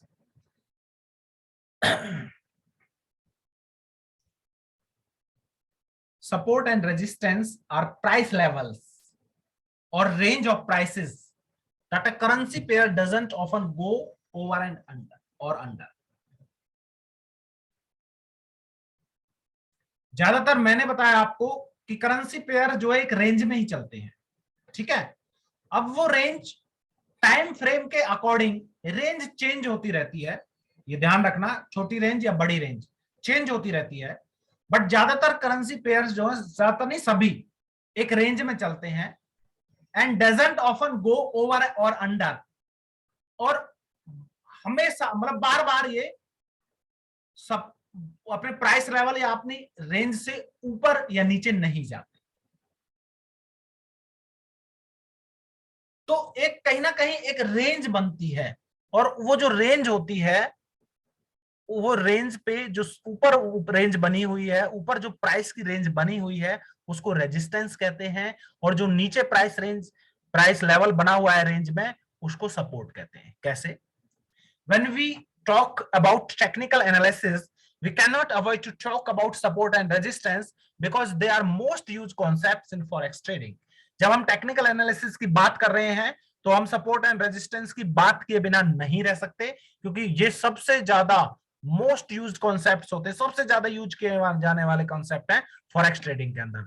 The terms support and resistance were created back in the early 90s। ये स्टॉक मार्केट के अंदर 1990s में जो है ये दोनों टर्म जो है यहाँ पे क्रिएट की गई, और उसके बाद से ही ये पिक्चर में आई। Support occurs when traders begin buying supporting a product it was following. Support कब बनती है, सपोर्ट कब पैदा होती है? जब एक पर्टिकुलर प्राइस पे ट्रेडर्स किसी भी प्रोडक्ट को बाई करना स्टार्ट कर देते हैं।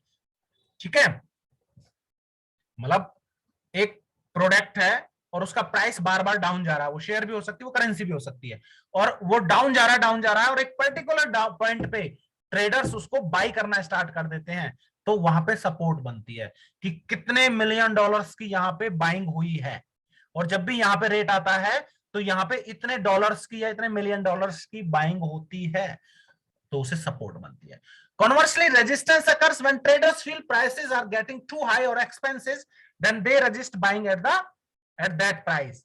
So यहाँ पे क्या होता है, रेजिस्टेंस का मतलब क्या है? जब प्राइस बहुत ऊपर हो गए हैं तो वहां पे बाइंग को रेजिस्ट किया जाता है, रोका जाता है, वहां पे एक तरह से सेलर्स एक्टिवेट होते हैं और वहां पे प्राइस को मेंटेन किया जाता है सेल करके। So support and resistance are price levels और range of prices that a currency pair doesn't often go over or under. So support and resistance वो प्राइस लेवल्स होते हैं, वो प्राइस रेंज होती है जहां पे करेंसी पेयर जिसको बार बार उसको मतलब ब्रेक नहीं करते।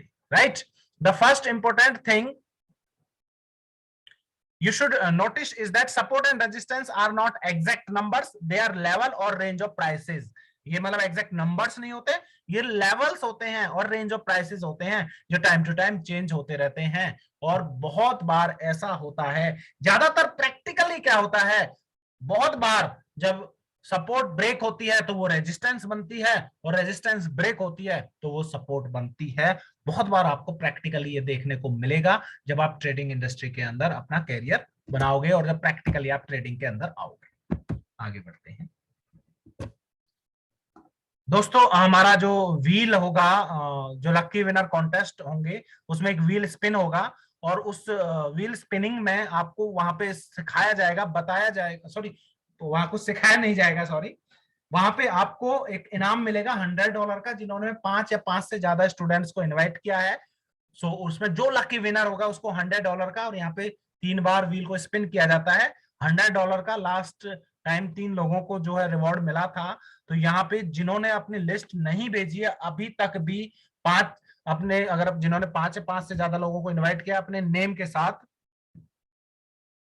वो अपना क्या है भेज दें अपनी लिस्ट चैट के थ्रू हमारे को-होस्ट मनेंद्र जी को। मैं चेक कर लेता हूं, मनेंद्र जी को-होस्ट बने हुए हैं, ओके, मनेंद्र जी को वो अपनी लिस्ट जो है भेज दें।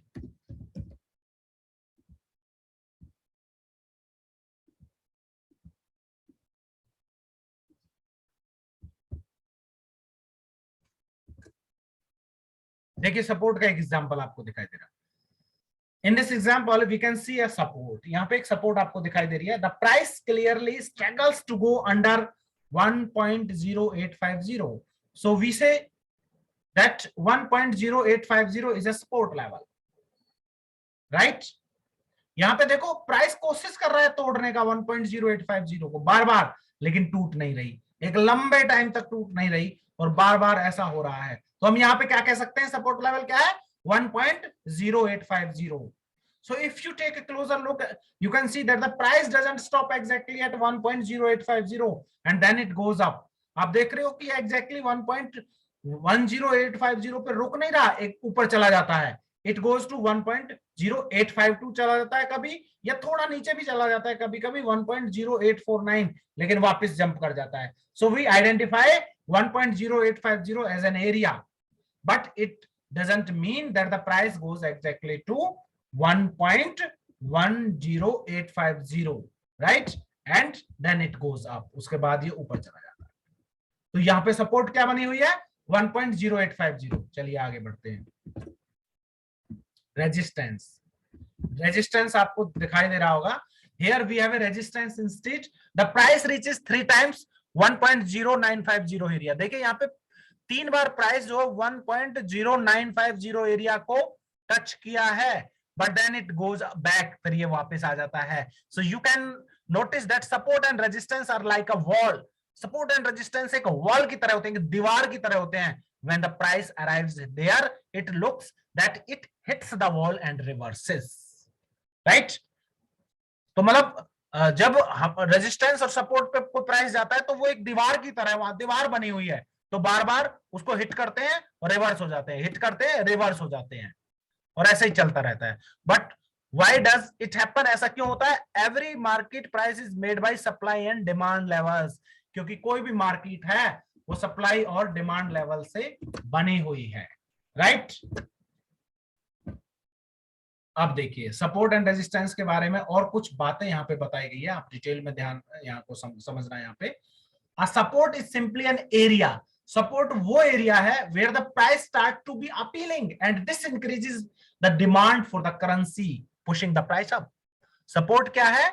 जहां पे आपका जो प्राइस है वहां से बढ़ना स्टार्ट होता है, ठीक है? बढ़ना स्टार्ट होता है मींस वहां पे आपका बाइंग स्टार्ट होती है. बाइंग स्टार्ट होती है मींस वहां पे डिमांड बढ़ती है, वहां पे उस करेंसी की डिमांड बढ़ती है और सप्लाई कम होती है. डिमांड बढ़ती है, सप्लाई कम होती है सपोर्ट पे, पुशिंग द प्राइस अप, जिससे प्राइस बढ़ता है.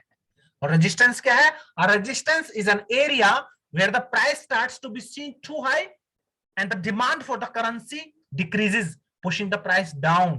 तो रेजिस्टेंस क्या है? जहां पे प्राइस बहुत ज्यादा हो गया है और वहां पे अब उस करेंसी की डिमांड कम है, डिक्रीज हो रही है, तो इससे क्या होता है? Pushing the price down, price नीचे की तरफ जाता है. तो a support is simply an area where the price starts to be appealing and this increases the demand for the currency, pushing the price up. With the same logic, a resistance is an area where the price starts to be seen too high and the demand for that currency decreases, pushing the price down. Simple. ये बहुत ही simple है, इसको बहुत ज्यादा आपको मतलब घबराने की जरूरत नहीं है. जो फ्रेशर्स हैं मैं उनको यहाँ पे बताना चाहता हूँ, तो थोड़ा सा यहाँ पे थोड़ा सा मतलब पेशेंसली इसको समझते रहें. How to use support and resistance to trade in forex market. Forex market में सपोर्ट एंड रेजिस्टेंस ट्रेड करने के लिए कैसे इसको आप यूज करोगे, कैसे यूज होता है, अब इसको पढ़ते हैं थोड़ा सा. कोई क्वेश्चन था क्या किसी का?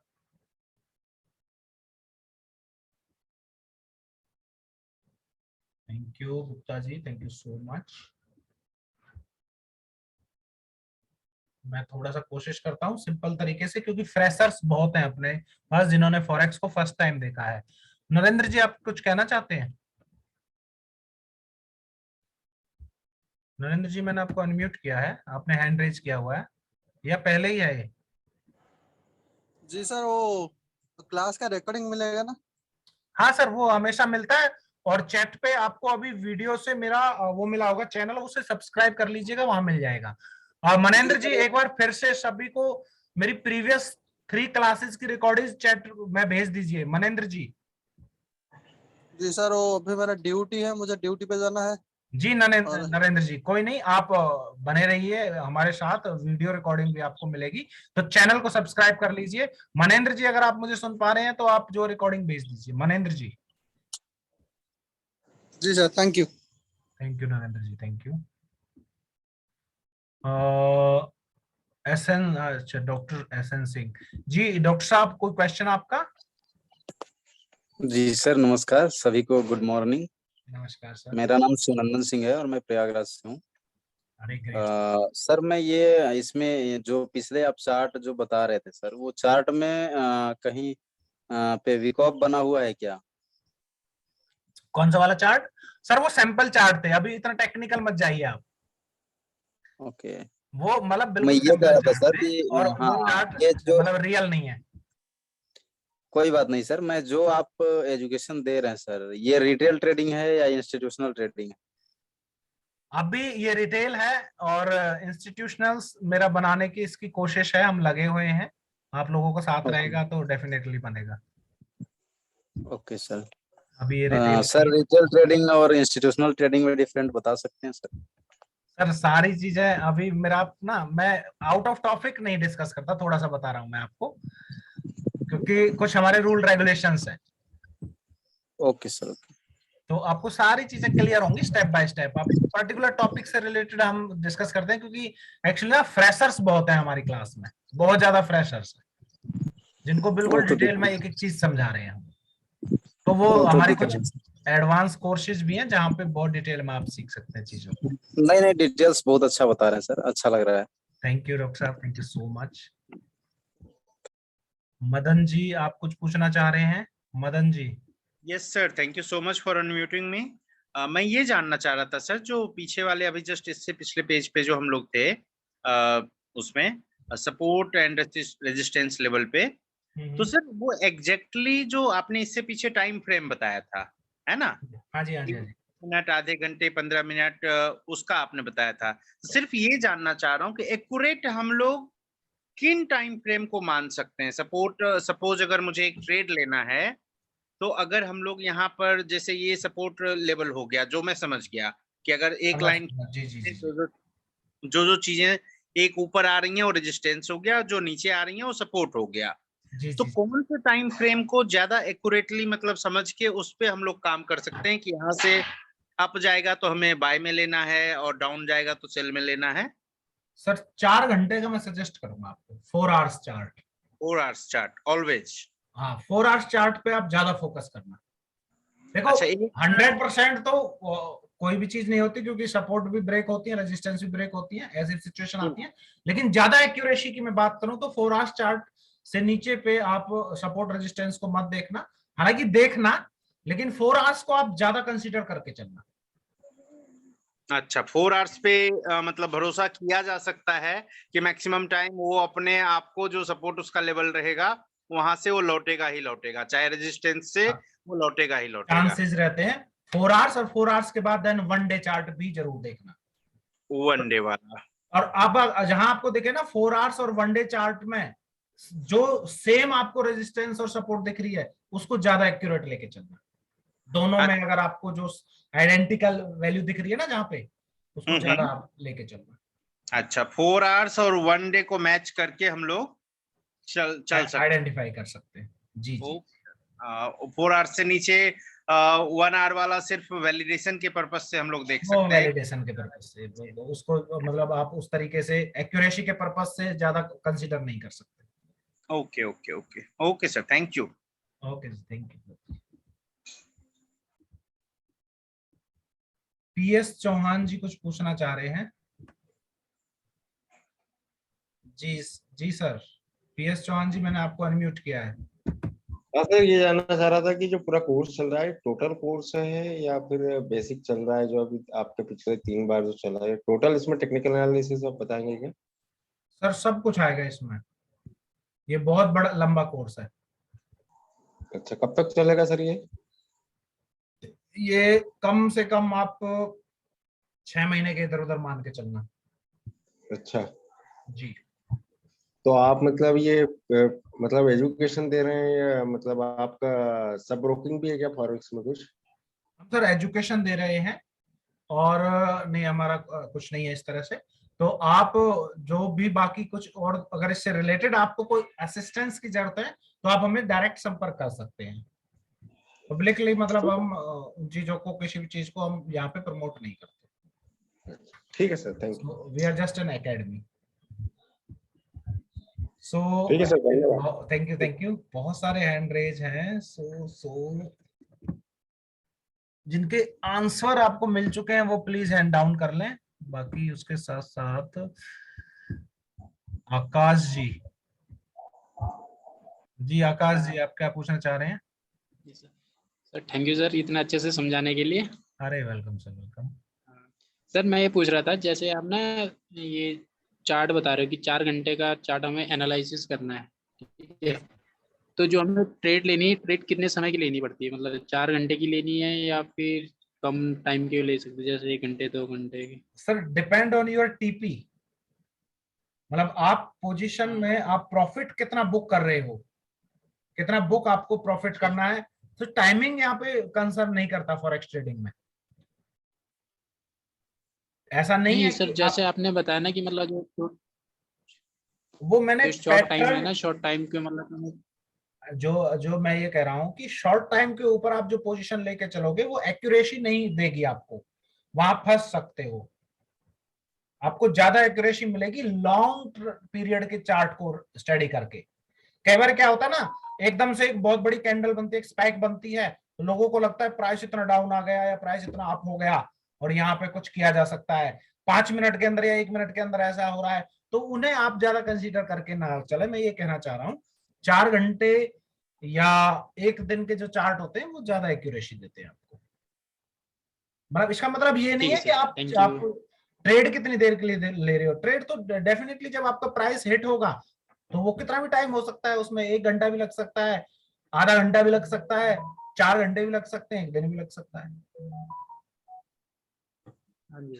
और जब 4 घंटे की बात हो रही है, 4 घंटे में बार बार सपोर्ट हिट हो रही है, तो आप मैक्सिमम टाइम ले सकते हैं कि 4 घंटे में हो रहा है, तो अंदाजा ये है कि 4 घंटे में आपका जो है रेजिस्टेंस या टीपी पे जा रही है, तो आपका रेजिस्टेंस सपोर्ट पे जा रही है, तो आपका टीपी हिट हो सकता है मैक्सिमम, अगर 4 घंटे में ले या 1 दिन में नहीं। बट टाइमिंग कोई नहीं बता सकता। आकाश जी ठीक है, ओके, थैंक यू सर। किशोर जी कुछ पूछना चाह रहे हैं? किशोर जी, किशोर जी, किशोर जी मेरी वॉइस सुनाई दे रही है आपको? सुनाई दे रही है क्या? हाँ सर, अब आई आपकी वॉइस। क्या कहना चाह रहे हैं सर? जी good evening guide. Good evening sir, good evening. देखिए वैसे मैं कुछ पूछना तो चाहता नहीं हूँ, मेरा थोड़ा उम्मीद हुआ कि मैं कुछ बताना चाहता हूँ, बोलना चाहता हूँ। अरे सर बताइए ना। ठीक है, देखिए जो ये फॉरेक्स ट्रेडिंग है ना, जितने भी लोग 49 लोग अभी सुन रहे हैं, देख रहे हैं, बात को समझे, बहुत बढ़िया आप समझा रहे हैं, उसमें कोई डाउट ही नहीं है। मगर मैं आपको मेरा एक्सपीरियंस थोड़ा बताना चाहता हूँ कि इसमें ऐसा, सुन रहे हैं ना मेरी बात आप? हाँ, लेकिन डिस्टरबेंस बहुत आ रहा है आपका, बैकग्राउंड नॉइज। थोड़ा ऐसा होगा, पता नहीं है, तो सुनाई तो दे रहा है ना? हाँ सर बोलिए ना। तो देखिए इसमें मैं आपको ओल्ड गाइड्स बता देता हूँ। ओनली फॉर एक ही चीज इम्पोर्टेंट है, मनी मैनेजमेंट। अगर आप मनी मैनेजमेंट समझ गए हैं तो एकदम बढ़िया है। छोटे ट्रेड पे काम कीजिए। $100-200 अगर डाल रहे हैं तो 0.01 से आप कीजिए और आप आराम से देखते रहिए। वो जल्दबाजी मत कीजिए। प्रॉफिट में भी आके आप निकलिए मत और लॉस से भी निकलिए मत। आपका हर एक टारगेट, हर एक टिक भी आपका पक्का होगा, उसमें कोई डाउट ही नहीं है। मैं आपको 100% बता सकता हूँ। आपका 99% टिक आपका परफेक्ट टारगेट हो जाएगा। मगर आप थोड़ा जल्दबाजी मत कीजिएगा, जल्दबाजी मत कीजिएगा। आप मनी मैनेजमेंट, आप ओनली फॉर एक ही चीज समझिए इसमें, इस दुनिया में कोई ऐसा आदमी नहीं है कि फॉरेक्स मार्केट में 100% बात बता सके कि यही होगा।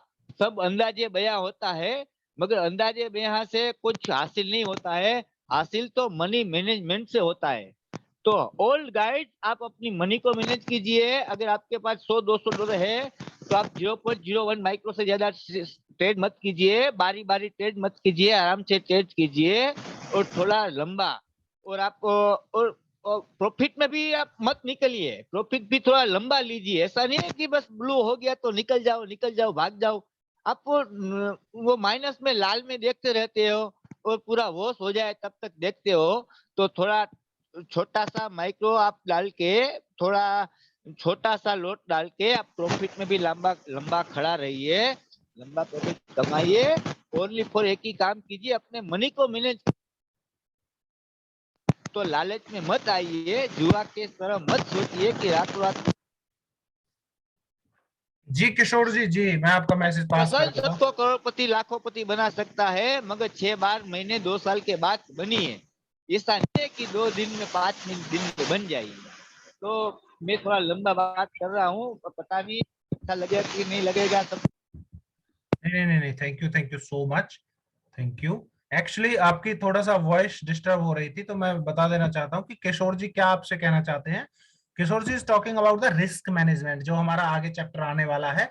Risk management is very very very compulsory thing in forex trading, और यहाँ पे पेशेंस से काम लेना होता है। वो सारी चीजें जैसा कि हमने लॉट्स के बारे में भी डिस्कस किया है पुरानी वीडियोस में। आप अगर आपने क्लासेस अटेंड नहीं किया तो पुरानी वीडियोस में लॉट्स को भी आप कंसीडर करके चलिए। लॉट साइजेस वगैरह आपको बताया है, 0.01 जो माइक्रो लॉट है जिसकी बात कर रहे थे सर, उस पे आप खेलना अगर आपकी छोटी इक्विटी है तो। क्या क्या चीजें होती है, risk management, risk reward ratio आपको डिटेल में इस कोर्स में बताया जाएगा, तो उस चीज का विशेष ध्यान रखें। बाकी थैंक यू किशोर जी। हम आगे बढ़ते हैं, वैसे तो बहुत सारे हैंड रेज हैं, अब हम आगे बढ़ते हैं। मोस्टली हमने सभी के क्वेश्चन ले लिए हैं, अगर कोई रह गया है तो सॉरी। बाकी वैसे भी क्वेश्चन जो है एक काफी देर से शर्मिष्ठा जी का हैंड रेज हो रहा है। जी शर्मिष्ठा जी, आप कुछ कहना चाह रहे हो? Yes sir, thank you sir आपके कोचिंग के लिए। सर मेरे 2 क्वेश्चंस है। आपने कहा था सर कि 1 आवर और 4 आवर्स को स्टडी करना चाहिए, सॉरी 4 आवर्स और 1 डे को स्टडी करना चाहिए। जरूर करना चाहिए जी। हाँ जी, तो सर हम दोनों को एक साथ प्लॉट कर सकते हैं क्या? तो हमको पता चल जाएगा प्राइसेस कहाँ पे सेम आ रहे हैं। और हाँ एक साथ, जी बिल्कुल एक साथ ही करना है। ओके। और सर एक और चीज पूछना था आपसे कि जब हम एंटर करते हैं मार्केट में फर्स्ट टाइम, तब हमको कैसे पता चलता है कि अभी हम मतलब एंट्री पॉइंट से हम ऊपर जाएंगे नीचे जाएंगे, वो कैसे समझ में आता है? क्या मतलब एंट्री करते साथ ही हमको स्टडी करना पड़ता है क्या? चार्ट्स के थ्रू ही आपको समझ में आता है। आप पहले चार्ट स्टडी करोगे तब एंट्री करोगे, ऐसा नहीं कि पहले एंट्री करोगे फिर चार्ट स्टडी करोगे, नो। ओके। मतलब आप चार्ट स्टडी करोगे कि आप जिस भी पेयर में करना चाहते हो वो क्या रेट अब चल रहा है, क्या सपोर्ट बनी हुई है, और भी बहुत सारे कुछ टेक्निकल चीजें होती हैं जो आप स्टडी करोगे, कोर्स में भी आपको बताया जाएगा, इंडिकेटर्स होते हैं सो एंड सो। तो वो सारी चीजें स्टडी करोगे आप। उसके बाद देखोगे कि आप सेल में ले रहे हो पोजीशन या बाय में ले रहे हो, मतलब शॉर्ट ले रहे हो या लॉन्ग ले रहे हो। और मोस्टली आप जब आप सपोर्ट पे होते हो तो आपको लॉन्ग में लेते हो, और जब रेजिस्टेंस पे होते हो तो शॉर्ट में लेते हो। बहुत सारे लोग गलती करते हैं, उन्हें पता नहीं रहता, ऐसे ही अंदाजा 1-2 कैंडल देख ली 1-2 मिनट की, और वो रेजिस्टेंस पे बैठे हुए होते हैं और वहां पे बाई ले लेते हैं 1-2 कैंडल के आधार पे। थोड़ा सा मैं लॉन्ग चार्ट की मैं किस लिए बात कर रहा हूँ, समझ लीजिए उस बात को। तो इस वजह से ही मैं यहाँ पे बात कर रहा हूँ कि ऊपर बैठे रेजिस्टेंस पे बैठे हुए हैं, कैंडल 1-2 बाई की बनी है और एकदम से वहां पे बाई ले लिया और बड़ा लॉट ले लिया और फंस गए। अब इंतजार कर रहे हैं, इक्विटी कम है, लॉट बड़ा है, रेजिस्टेंस पे बाय ले ली है, तो क्या होगा? Definitely you will lose the money. मतलब डेफिनेटली तो नहीं होगा, लेकिन चांसेस ज्यादा होंगे। डेफिनेटली कुछ नहीं होता फॉरेक्स में। तो ये प्रॉब्लम्स आती हैं, तो इसलिए पहले ये देखिए आप सपोर्ट पे हैं तब आप बाय ले रहे हैं, उसके बाद आप मतलब ये आपको सब कुछ एनालाइज पहले करना पड़ता है एंट्री करने के टाइम पे। तो एग्जैक्ट टाइम पे एंट्री ही एग्जैक्ट टाइम पे आपको एग्जिट दिलाती है, इंडस्ट्री का यही नियम है। Okay sir, okay, thank you sir. मतलब मेरे को ये डाउट था कि एंट्री करने के बाद स्टडी करेंगे या स्टडी करके एंट्री? नहीं, स्टडी करके एंट्री करेंगे। Okay, thank you sir, thank you. Thank you जी, थैंक यू सो मच। चलिए दोस्तों आगे चलते हैं, काफी टाइम हो गया है। एग्जैक्ट अभी मैं बात करूं तो लगभग टाइम इज 9:40। तो आज ये सेशन काफी लंबा चल रहा है क्योंकि क्वेश्चंस बीच बीच में बहुत ज्यादा आ रहे हैं, तो सेशन बहुत लंबा है।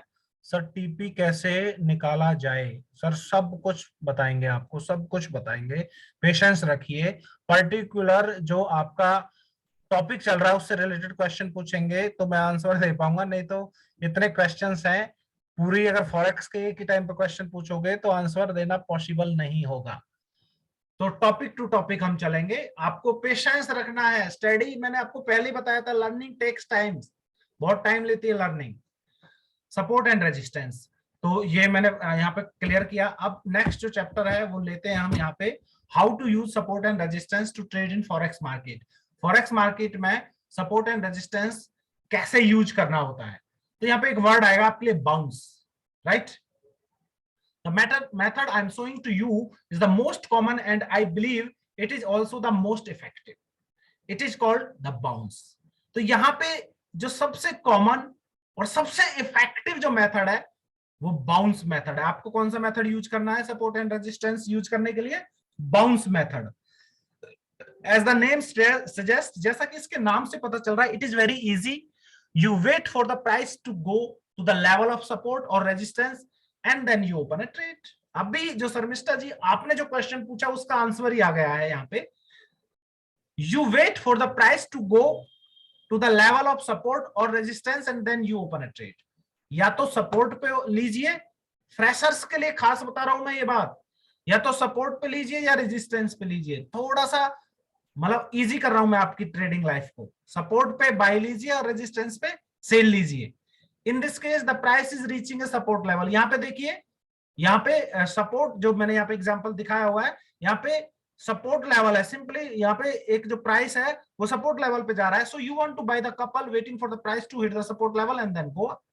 तो यहाँ पे आपको क्या करना है, आपको थोड़ा कपल ऑफ सेकंड्स वेट करना पड़ सकता है कि सपोर्ट की तरफ जा रहा है और आपने एक एंट्री ले रखी है। जैसे मैंने बताया था ना, लिमिट एंट्री भी होती है, तो आपने बाय लिमिट एंट्री लगा रखी है कि सपोर्ट है फॉर एग्जांपल 1.0850 की, तो 1.0850 पे ही आपने बाय लगा रखा है और अभी रेट चल रहा है 1.0852 या 855, 5 पिप्स ऊपर चल रहा है, लेकिन 50 पे सपोर्ट है, तो आप 50 पे ही लेना चाहते हो, तो आप यहाँ पे बाय लिमिट एंट्री लगा के रखोगे और जैसे ही वो रेट आएगा तो तुरंत वहां पे आपका बाय हो जाएगा। वो सपोर्ट पे आपने बाय किया और उसके बाद वहां से बाउंस हो रहा है, जहां से बार बार बाउंस हो रहा है वहां से बाय लीजिए, जहां से बार बार ऊपर से बाउंस बैक हो रहा है रेजिस्टेंस, वहां से सेल लीजिए। आपको जब ये समझ में आ गया पूरी तरीके से रेंज, तो आपके लिए की लाइफ जो है यहाँ पे इजी हो जाती है। So waiting for the price to hit the support level and then go up, क्योंकि उसके बाद क्या होगा, प्राइस ऊपर जाना होता है। ऐसा ही रेजिस्टेंस के केस में, here the price is going to face a resistance, यहाँ पे प्राइस जो है रेजिस्टेंस को फेस करने जा रहा है। So you want to sell the couple because you expect that the price hits the resistance and then it goes back. So how do you place your order? तो आप अपना ऑर्डर कैसे place करोगे? I can tell you that placing an order right on the support or resistance level is a strategy that doesn't work in a long period, simply because sometimes the support and resistance don't work and the price doesn't bounce, but it breaks through the levels of support and resistance. देखिए, आप चाहें कि जिंदगी भर ये strategy आपका काम कर जाएगी कि सपोर्ट पे बाय करो, रेजिस्टेंस पे सेल करो, सपोर्ट पे बाय करो, रेजिस्टेंस पे सेल करो। आपको लगता है कि ये तो आपको फॉर्मूला मिल गया, मूल मंत्र मिल गया, तो ये भूल अपने दिमाग से निकाल देना। लॉन्ग पीरियड में हमेशा ऐसा नहीं होगा। हमेशा ऐसा होगा तो कभी रेट बढ़ेगा ही नहीं, all time high all time low कभी आएगा ही नहीं। तो आपको एक्यूरेसी मिलेगी सपोर्ट एंड रेजिस्टेंस से, एक्यूरेसी मिलेगी आपको। लेकिन कभी कभी ऐसा होता है कि अप ट्रेंड बन गया तो रेजिस्टेंस को ब्रेक कर गया, और आप देखोगे फिर आपको नेक्स्ट रेजिस्टेंस देखना है कि नेक्स्ट रेजिस्टेंस क्या है। और आपको हमेशा risk management means SL, stop loss, जो पिछली क्लासेस में मैं कवर कर चुका हूं, स्टॉप लॉस लेके ही ट्रेडिंग करनी है। अदरवाइज आप इस तरह से किसी पर्टिकुलर स्ट्रेटजी को अपने माइंड में बैठा के और फंस गए और स्टॉप लॉस नहीं लिया तो definitely you will lose money, आपका पैसा बर्बाद होगा। क्लियर, समझ में आया यहाँ पे? तो ऐसा बहुत बार होता है कि बाउंस काम नहीं करता, लेकिन बाउंस बहुत कॉमन फैक्टर है, बहुत इफेक्टिव है, काम करता है। लेकिन कभी कभी क्या है, मार्केट का रुख बदल गया तो बाउंस काम नहीं करेगा, वो सपोर्ट और रेजिस्टेंस के लेवल्स को ब्रेक कर जाएगा। So before opening a trade you need to wait for confirmation that the support or resistance are working and they are pushing the price back. तो कोई भी ट्रेड ओपन करने से पहले आपको थोड़ा सा मतलब कंफर्म करना पड़ेगा। अब कंफर्म होगा कैसे, इसको भी आप समझ लोगे, धीरे धीरे धीरे धीरे चार्ट को एनालाइज करोगे तो आपको समझ में आ जाएगा कि ऐसा कंफर्मेशन आपको कम मिलेगी कि ये यहाँ पे मतलब सपोर्ट और रेजिस्टेंस जो वर्क करेंगे या नहीं करेंगे, और प्राइस जो है वापस आएगा नहीं आएगा। तो इसके लिए आपको मतलब थोड़ा सा वेट भी करना पड़ता है, चार्ट वापस बनता है। कई बार ऐसा भी धोखा होता है कि सपोर्ट एंड रेजिस्टेंस को ब्रेक कर जाते हैं, लेकिन उसके बाद भी ऊपर नहीं जाते, वापस बाउंस हो जाते हैं। ऐसा भी आपको देखने को मिलेगा, लेकिन ये चांसेस कम मिलेंगे और बहुत कम मिलेंगे। और ये बिल्कुल नियर बाय सपोर्ट, एक हिंट दे रहा हूं, near by support and resistance के ही मिलेंगे आपको। कई बार क्या होता है कि 1.0850 है और 1.0849 हो गया, सपोर्ट है 1.0850, बहुत अच्छी सपोर्ट है, और 1.0849 पे चला गया, या 48 पे चला गया, 47 पे चला गया, 3 पिप्स 2 पिप्स डाउन चला गया, तो हम समझ लेते हैं कि अब तो सपोर्ट ब्रेक हो गई, अब यहाँ पे सेल मार दो, नेक्स्ट सपोर्ट तक कोई टेंशन नहीं, ये रेजिस्टेंस बन जाएगा। नो, वहां पे फिर गलती होती है और वापस, क्योंकि 2-3-4 पिप तक आप अंदाजा नहीं लगा सकते। Then you have to wait for the next candles, you have to wait for next 5 minutes, 15 minutes, 30 minutes, जहां पे जो नेक्स्ट जो मैं बता रहा हूं आपको, अगली जो 15 मिनट और 30 मिनट की कैंडल्स होती हैं, वो फिर आपको हेल्पफुल होती हैं उन चीजों को कंफर्म करने के लिए। राइट, आगे चलते हैं। तो देखिए, अब इस एग्जाम्पल को ढंग से समझ लीजिए।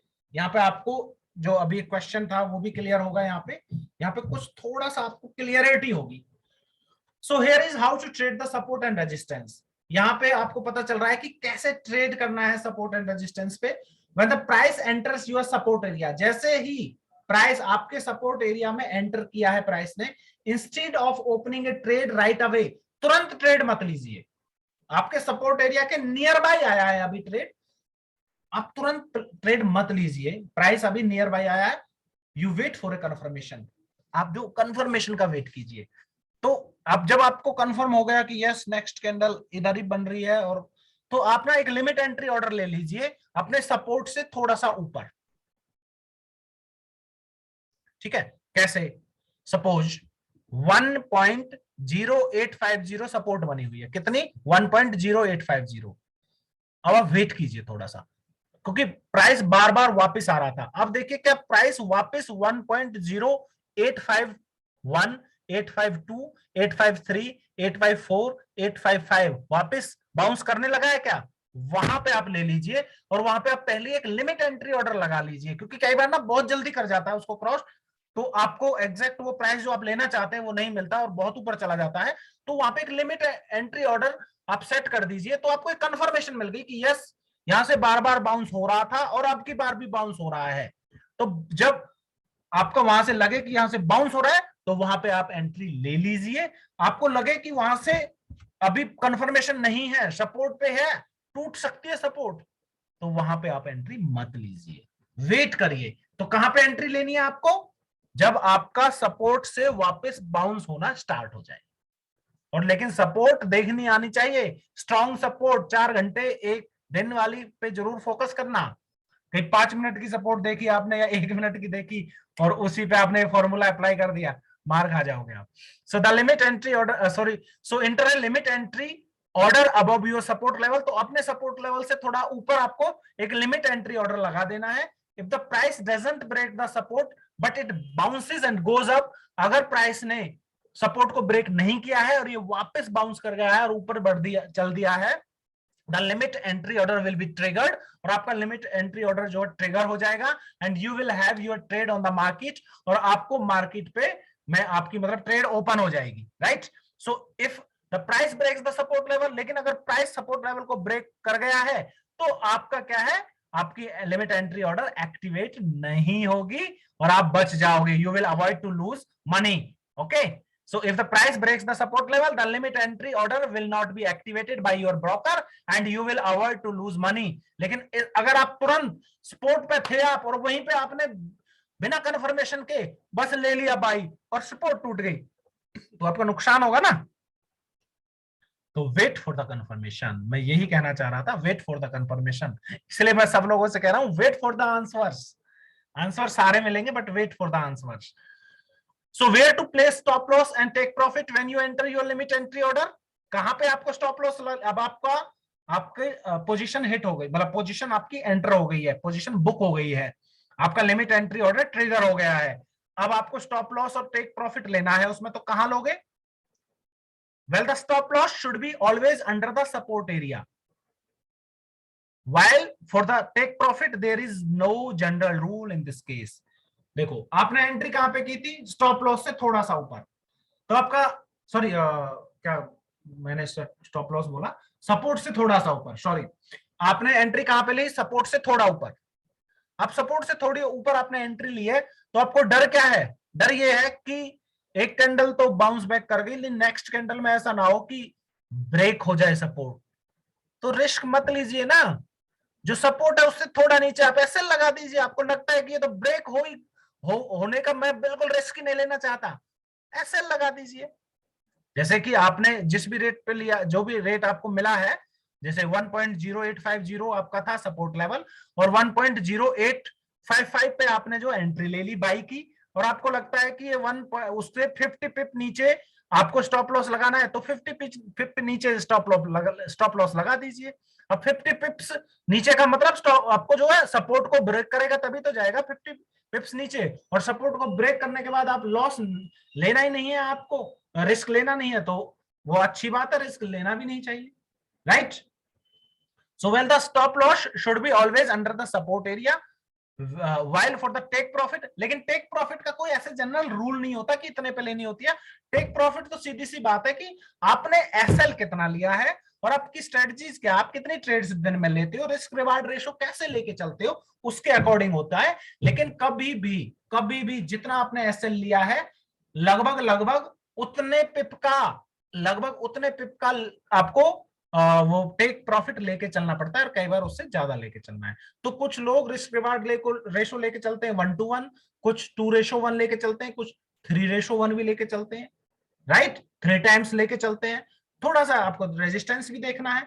तो यहाँ पे टिपिकली कोई जनरल इस तरह का रूल नहीं है, लेकिन एसएल के लिए सिंपली रूल यही है कि आपका जो भी सपोर्ट एरिया है उससे नीचे लगा दीजिए। आपने सपोज 50 आपका रिस्क है, आपका पोटेंशियल है कि आप 50 पिप्स का रिस्क ले सकते हो, 50 पिप्स का लॉस ले सकते हो, आपकी इक्विटी इतनी पड़ी है तो 50 लगाइए, 40 का ले सकते हो तो 40 लगाइए, आप 30 पिप का ले सकते हो तो 30 पिप लगाइए। धीरे धीरे जब आप प्रैक्टिस में आओगे, इस कोर्स में आगे बढ़ोगे तो आपको ये चीजें भी समझ में आएंगी, राइट?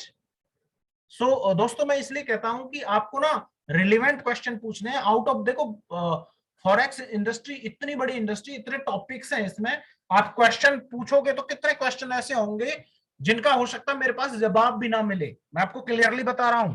लेकिन इसका मतलब ये नहीं है कि आप टॉपिक से भटक जाओ, और इसका मतलब ये भी नहीं है कि आप बहुत बड़े एक्सपर्ट हो गए हो। आपको अपनी ट्रेडिंग जो एफिशिएंसी है उसको स्ट्रॉन्ग करना है, उसको एक्यूरेसी को बढ़ाना है। तो हमेशा जो चीज, क्योंकि मैंने बताया कि यहाँ पे फ्रेशर्स बहुत ज्यादा है, और सीधी सी बात है फ्रेशर ही सीखेगा ना, जो एक्सपर्ट है वो क्यों सीखेगा? जो डेली हजारों डॉलर कमा रहा है वो तो सीख गया। यहाँ पे सीख कौन रहा है? यहाँ पे सीख वो रहा है जिसे जरूरत है, जो इस इंडस्ट्री में बहुत अच्छा करना चाहता है। तो आपको स्टेप बाय स्टेप ही सीखना पड़ेगा, राइट? सो यहाँ पे आपको समझ में आ गया होगा मैं किस तरह क्या बताना चाह रहा हूं कि कैसे सपोर्ट एंड रेजिस्टेंस को यूज करना है। क्लियर?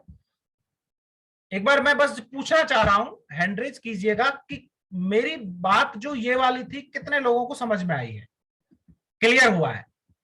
एक बार सभी अपने हैंड जो है डाउन कर लीजिए, और अब मुझे बताइए सभी को ये बात समझ में आ गई है? केवल 3 लोगों को ये बात समझ में आई है?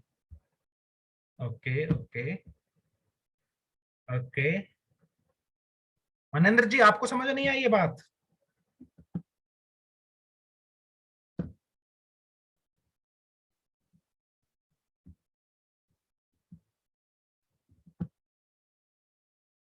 ओके चलिए जी, बहुत अच्छी बात है, थैंक यू।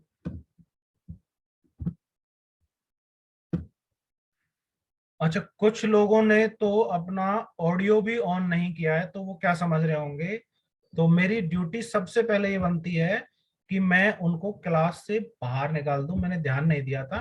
को-होस्ट आपसे मैं रिक्वेस्ट करता हूं कि जिन्होंने अपना माइक तक ऑन नहीं कर रखा है उनको प्लीज इमीडिएटली बाहर निकाल दें, और कभी भी मेरी क्लास में ये देखें तो उन्हें बाहर निकाल दें। जिन्होंने इवन ऑडियो तक ऑन नहीं कर रखा है तो वो कैसे समझेंगे मैं क्या कह रहा हूं? Thank you all of you, please lower your hands. मैं अपनी तरफ से कर देता हूं। थैंक यू दोस्तों। ये एग्जांपल देखिए, ये समझिए, बहुत ही इंपॉर्टेंट एग्जांपल है आप लोगों के लिए सपोर्ट एंड रेजिस्टेंस का। ये एग्जांपल आपको बहुत कुछ देगा, बहुत कुछ समझ में आएगा आपको। We have GBP USD exchange on a 5 minute chart. ये 5 मिनट चार्ट है, लेकिन इसको कंसीडर वैसे नहीं करना, वैसे थोड़ा सा बता रखा मैंने यहाँ पे। Where you can see it gives you a perfect example of support because the price went to 1.12968 area several times। देखिए यहाँ पे कितनी बार ये 1.12968 के प्राइस को टच किया। ये जो येलो हाईलाइट मैंने किया है ये आपको दिखा रहा है कि एक ही लेवल को ये बार बार टच कर रहा है, तो ये स्ट्रॉन्ग सपोर्ट है। This is called strong support. So there is an opportunity to set our, अगर यही 5 मिनट की जगह ये चार्ट कितने का होता, ये चार्ट होता 4 आवर्स का, तो आपके लिए बहुत अच्छी ये सपोर्ट बन जाती है, बहुत अच्छा पॉइंट बन जाता है बाई करने के लिए। So there is an opportunity to set our limit entry order at a bit higher. Okay, I draw line for my limit entry order. मैंने यहाँ पे दिखाया कि भाई इतने पे लिमिट एंट्री ऑर्डर कर लीजिए, ठीक है। सो यहाँ पे मैंने लिया है जो सपोर्ट लेवल है उससे 10 पिप्स ऊपर मैंने जो है यहाँ पे ब्लू कलर में जो लाइन है यहाँ पे बाई ले लिया है 10 पिप ऊपर। Okay, and I also need to set my stop loss and I will put it right under the support. और सपोर्ट से नीचे देखो रेड कलर में जो है सपोर्ट से नीचे मैंने यहाँ पे एसएल लिया है, स्टॉप लॉस लिया है, जो 15 पिप ले लिया मैंने मेरे लिमिट एंट्री से, जहां मैंने पोजीशन ली थी उससे 15 पिप नीचे। तो सपोर्ट लेवल से मेरी पोजीशन कितने थी, 10 पिप ऊपर थी, तो सपोर्ट लेवल से 5 पिप नीचे एसएल लग गया, ठीक है। तो 15 पिप का यहाँ पे एसएल हो गया। And also I take profit 15 pip above the limit entry order, और लिमिट एंट्री ऑर्डर से 15 पिप ऊपर मैंने यहाँ पे टीपी ले लिया है, टेक प्रॉफिट टीपी लगा दिया है। तो इस तरीके से आप ट्रेडिंग करते हो।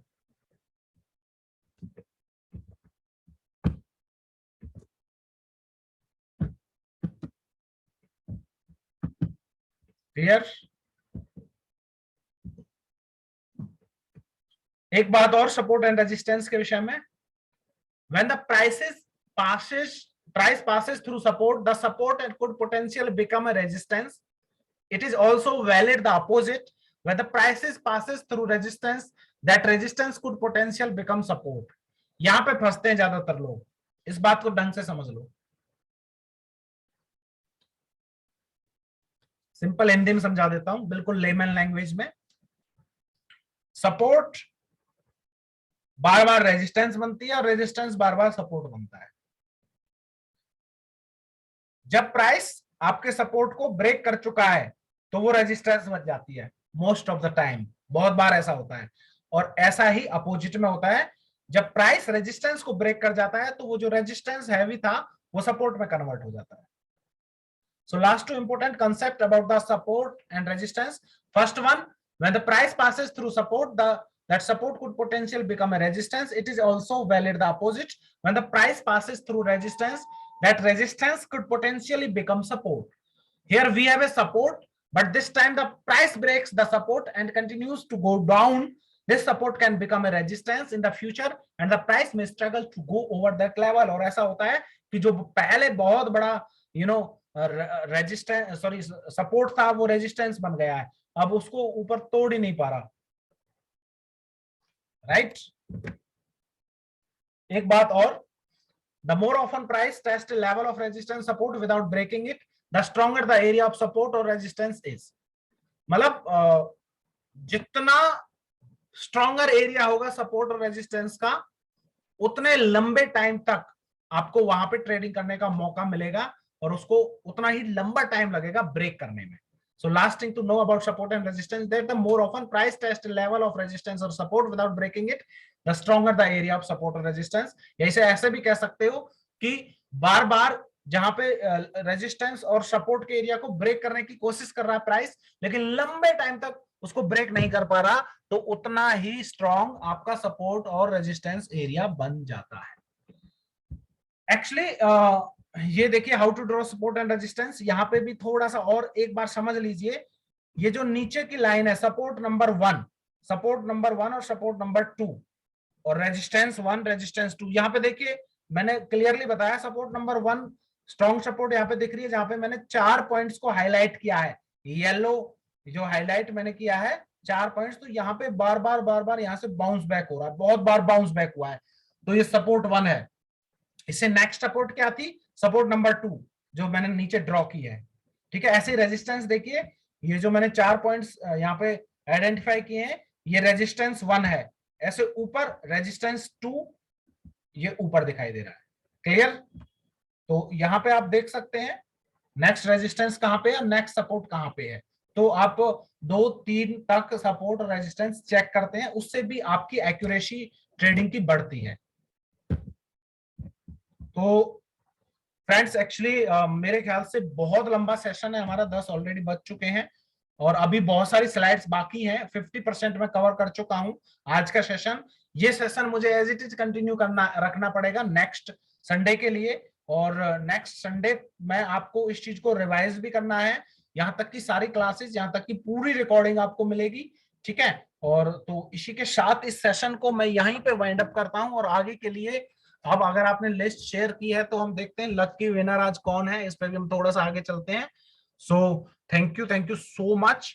और यहाँ पे इसको आपको स्टडी करना है, ज्यादा से ज्यादा इसको स्टडी करना है। जितना ज्यादा आप इसे स्टडी करोगे उतना मींस आपकी जो एक्यूरेसी आएगी, और जितना आपकी एक्यूरेसी आएगी डेफिनेटली उतना अच्छा आप अर्न कर पाएंगे। Thank you so much. So यहाँ पे पंकज जी ने हैंड रेज किया है, उससे पहले मैं यहाँ पे इनवाइट करना चाहूंगा मनेंद्र जी को।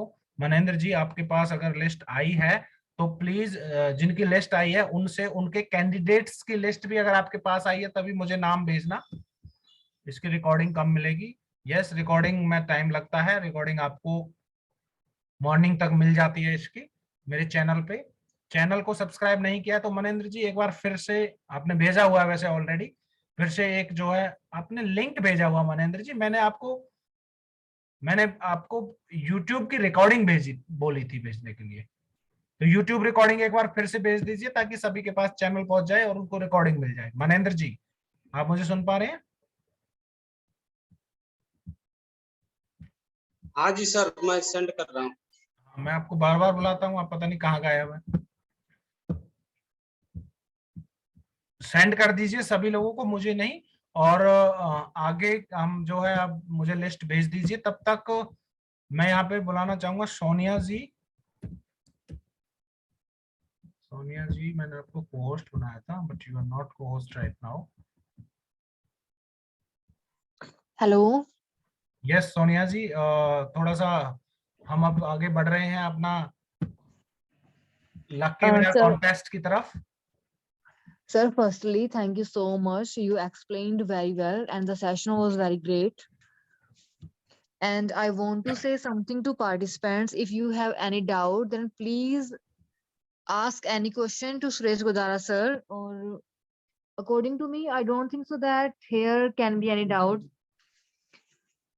पार्टिसिपेंट्स को मैं स्पेशली बोलना चाहती हूँ, अगर कोई भी डाउट है, जैसे सुरेश गोदारा सर बीच में अपॉर्चुनिटी देते हैं आपको कि आप बीच में कोई भी क्वेश्चंस पुट कर सकते हो, और in the end of the session आप कोई भी क्वेश्चन पुट कर सकते हो।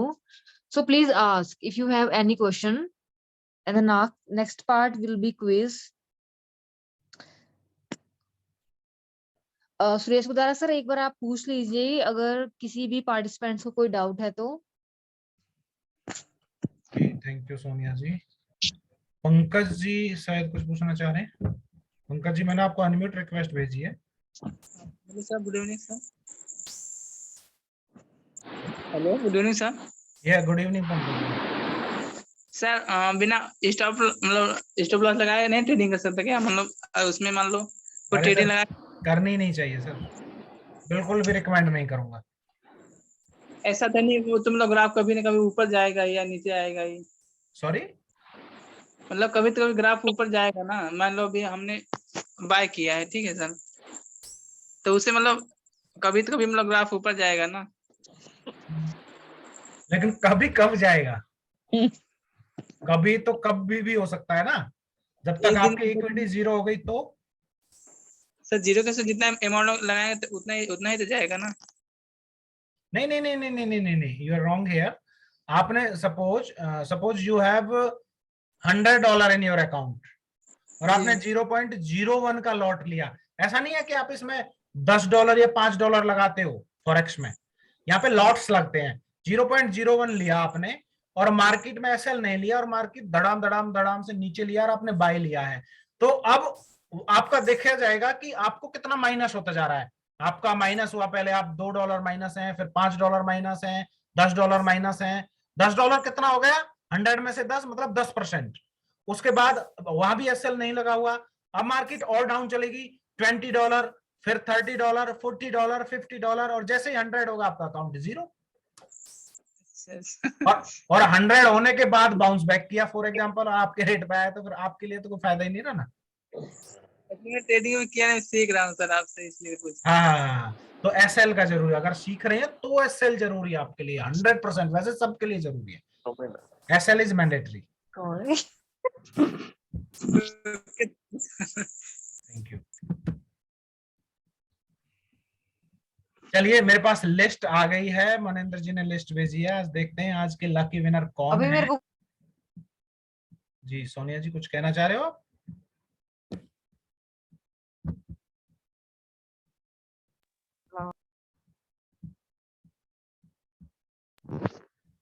क्या बोलूं? आवाज तो बड़ी कम है। सोनिया जी, अपने आप को म्यूट रखिए। आप, आपकी तरफ से बैकग्राउंड नॉइज आ रहा है बार बार।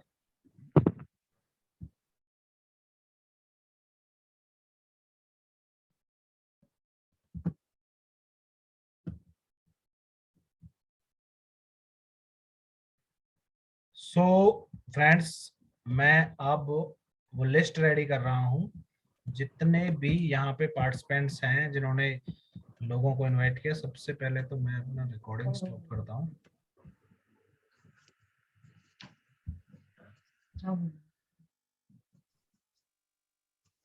मेरा